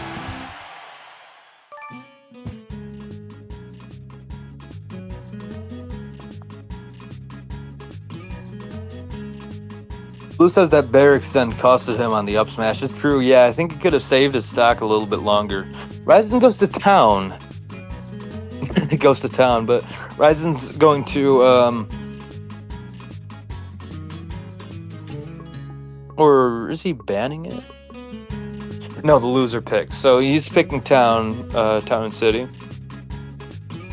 So that could be really like that's a fine stage for Ness, Cloud, and Mario. So I couldn't make a call on that one.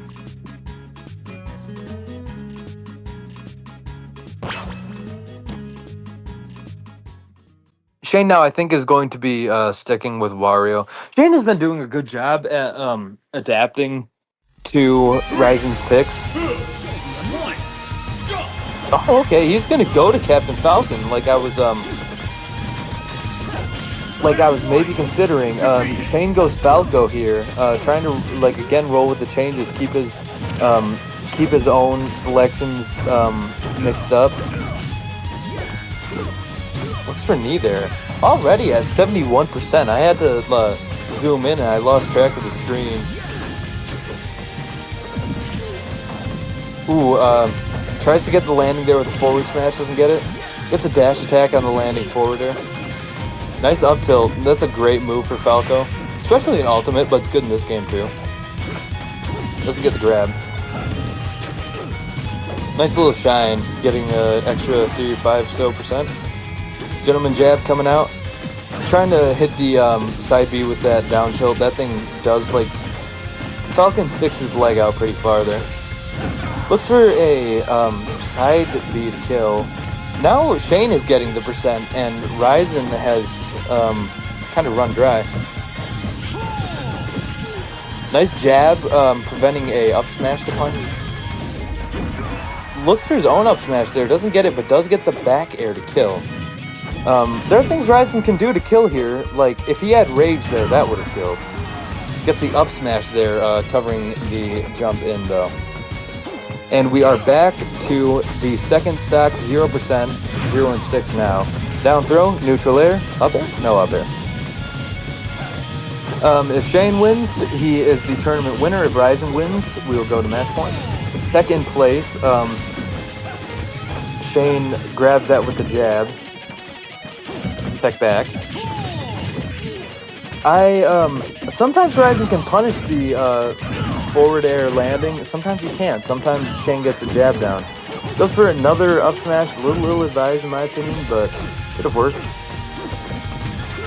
Good pressure from Shane. Ryzen kind of sneaks out of it with that back air. Going for a forward smash. I think there are a lot of... Okay, well, Shane wins the tournament. And it's over like that. Ryzen played... I feel like he played just too risky in there. Again, like, this whole second half of the set especially, like, everything is just getting shifted around. Like, if, I don't know if Ryzen would have stuck to Ness here, if, how well he would have done. But, like, both sides are just switching around their characters. Let me see if I can get Ryzen and Shane in here for an interview. Shane's in here. Okay, can I get Ryzen? Thank you, Richie.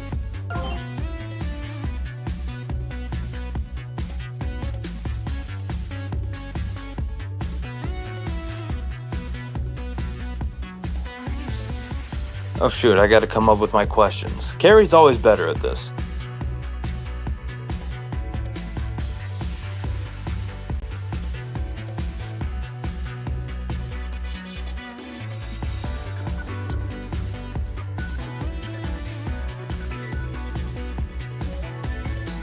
That my dear Ryzen? Oh, he had to leave for a second. Might be mic issues.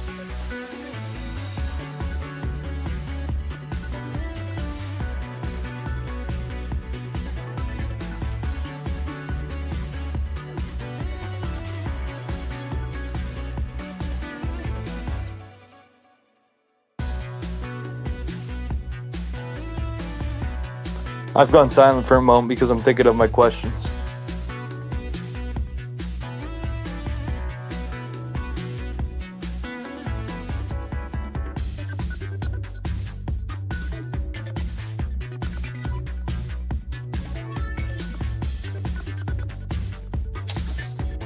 You.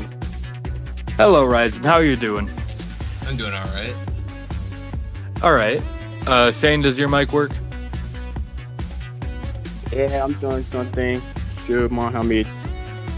Yeah, all right. I'll come back to you in a second then. All right. Ryzen, how do you feel right now? I'm actually fucked up. Shane got my number this time. I lost fair and square. Fair enough, man. Fair enough. You can't win them all. So your first, I can't remember exactly when it was, but your first character switch was to Cloud. Apex was actually in the chat, the YouTube chat, and he was saying that, yeah, I know. he was saying that Ness has a bad matchup against Wario, which I can see.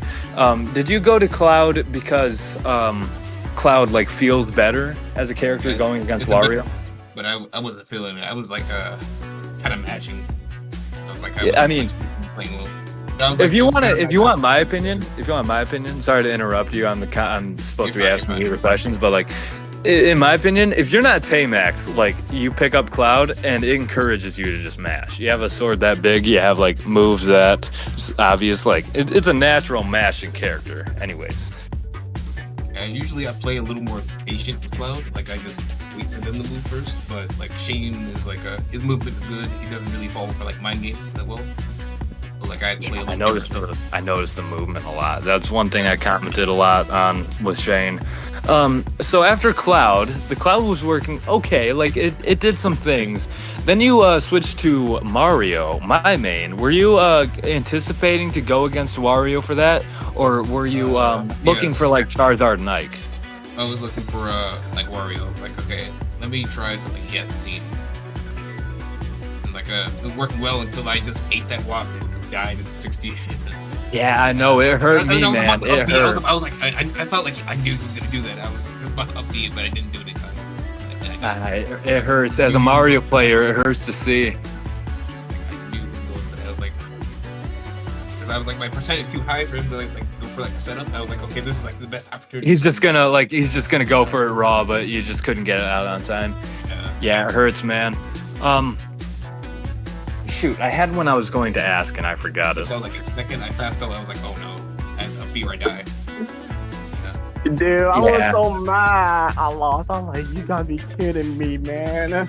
My Ike was actually doing good before I just fucking died. Damn it, man. I can't believe I air dodged into like that up air. I was like, it's like if I did jump, there's like no risk. I just have to land. It's gonna be more difficult to land. It's just like I purposely picked Ike mainly because I keep on noticing. You keep on air dodging and while you just stuck at it. So I purposely picked Ike to punch you. Yeah, I was going to ask you. You were still planning on going against Ness with Ike, right? I would say no because I was thinking about continuing Ike, but it's more for a fact, like you know, beginning of a match, I forgot how bad it is to be in this advanced state against Ike. Against Ness, I'm like, okay, that's kind of rough. Especially Ryzen. I ate like 3 PK fires on stage, like from like you just hit like with PK fire, you just take like 40 damage. Yeah, I literally took so much damage. I thought that Shane was going to lose that first stock just when he first started getting hit by the PK fires. He got out of it pretty well. Yeah, I was like, I actually try SCI away, like down and away, make it harder for him to reach me there. While eventually I LB, I'm like, Jesus Christ, I forgot how to deal with that bullshit. And I went Charizard because I try. I was also gonna ask about Charizard. I wasn't that expecting that. I be honest, the Charizard was more of a kind of like a meme pick, but at the same time, what I mean meme pick is like one of those things I just plan to use neutral B us. Like off the ledge, Cloud have like bad magnet hands. When he got the ledge, after I can just down smash him. That's literally the whole reason why I call it the meme pick against Cloud. But it's on Battlefield. When I was I know I didn't do the same thing sometimes. When I was talking, I was saying that I was like trying to analyze like Ness versus Wario and everything that's going on, everything you guys are doing to try to get the upper hand, and like then you just go into the match and it's Cloud versus Charizard, and I'm like, well, I guess just forget fucking everything I was just talking about. It's Cloud versus Charizard now. Yeah. At the same time, I'll also pick Charizard because like Charizard does pretty damn good against Peach, Mario, and Ness, and I'm like, okay, even. Because if you're not going Cloud, I can at least use Charizard because Charizard doesn't do bad against Ness.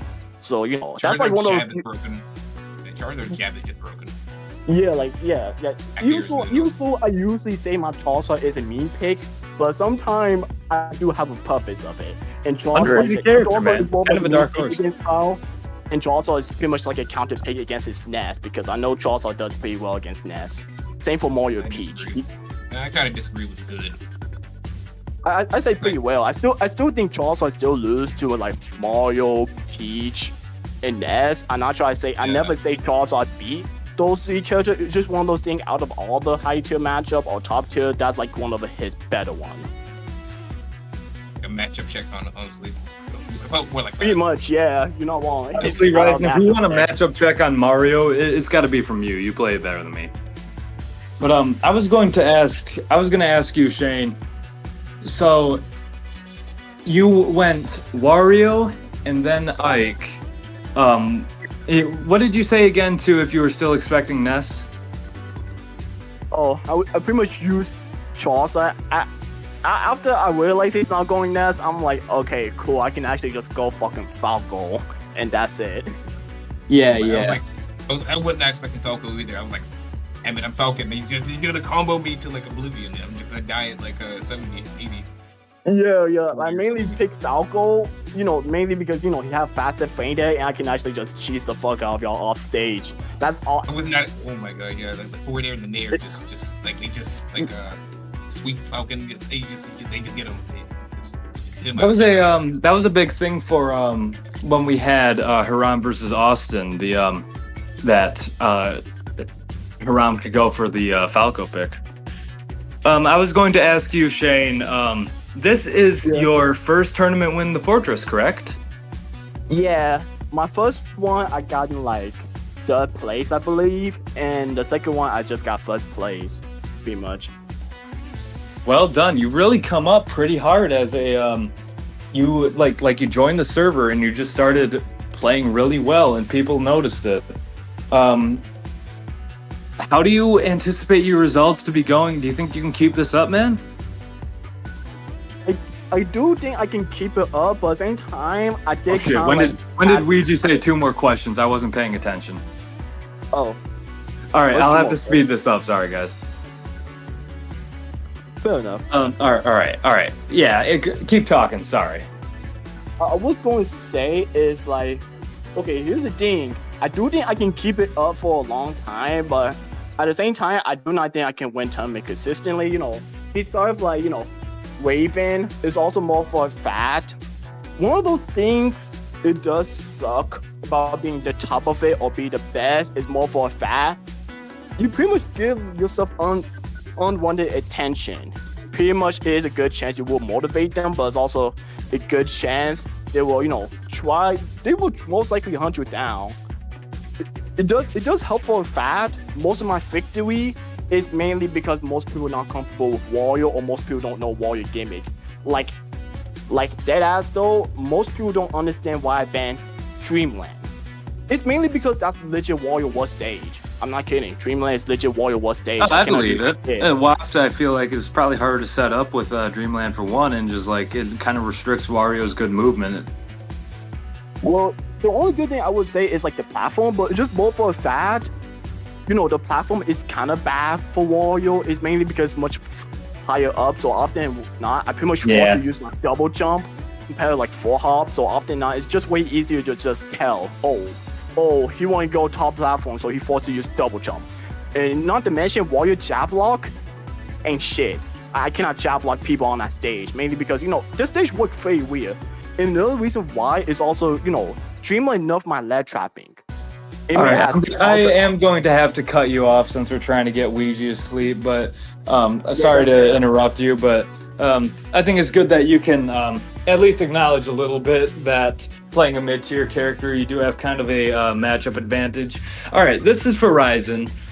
Should be our last question. I guess if you, with a one-word response, I can ask you the same question, Shane. You've played roughly 10 matches just now against Shane. Learning his play style a little bit, learning some unfamiliar matchups definitely that he's definitely had more experience on. I usually ask this for the grudge matches, but say you wake up tomorrow, a second tournament has just spawned, and match 1 you have a best of 3 against Shane. What do you think the odds are that you take that? Considering friendlies, maybe 60, 40, maybe 70, 30. I'm not sure. Okay, that's reasonable. You are still the best player in the server as it stands. I don't know for sure now. Shane's pretty good. Yeah, He's learning my play style. There's no doubt. There's no doubt, man. He's adapting. I don't know. Yeah, that one is very tough. All right, Because, yeah, like, I Shane, can I'll say- ask you the same question. Just gotta like make it snappy so Ouija can get to bed. I know. I was going to respond quickly. Like that one is kind of tough because, as I said earlier, not many people know about Wario or was it necessary way to do it or bullshit. For now, I do think I'm kind of in the lead, but only for a short moment. I definitely do think I probably would be playing behind him if he figure out, certain thing what Wario cannot do, and next does Yeah. beat Wario. Okay, all right. Well, you guys are both very humble. You both played out of your mind today. I think we're going to see a lot more of this matchup in the future, and I am patiently awaiting to see where you guys go in your competition. So thank you guys very much for the interview. Congratulations, Shane. Congratulations to Horizon for making second, and Tamex for third, of course. Thank you to everybody who participated in the tournament and helped me commentate a little bit. Thanks for everybody who tuned in. Have a great night, everybody. Good night, everyone. Good night. Good night.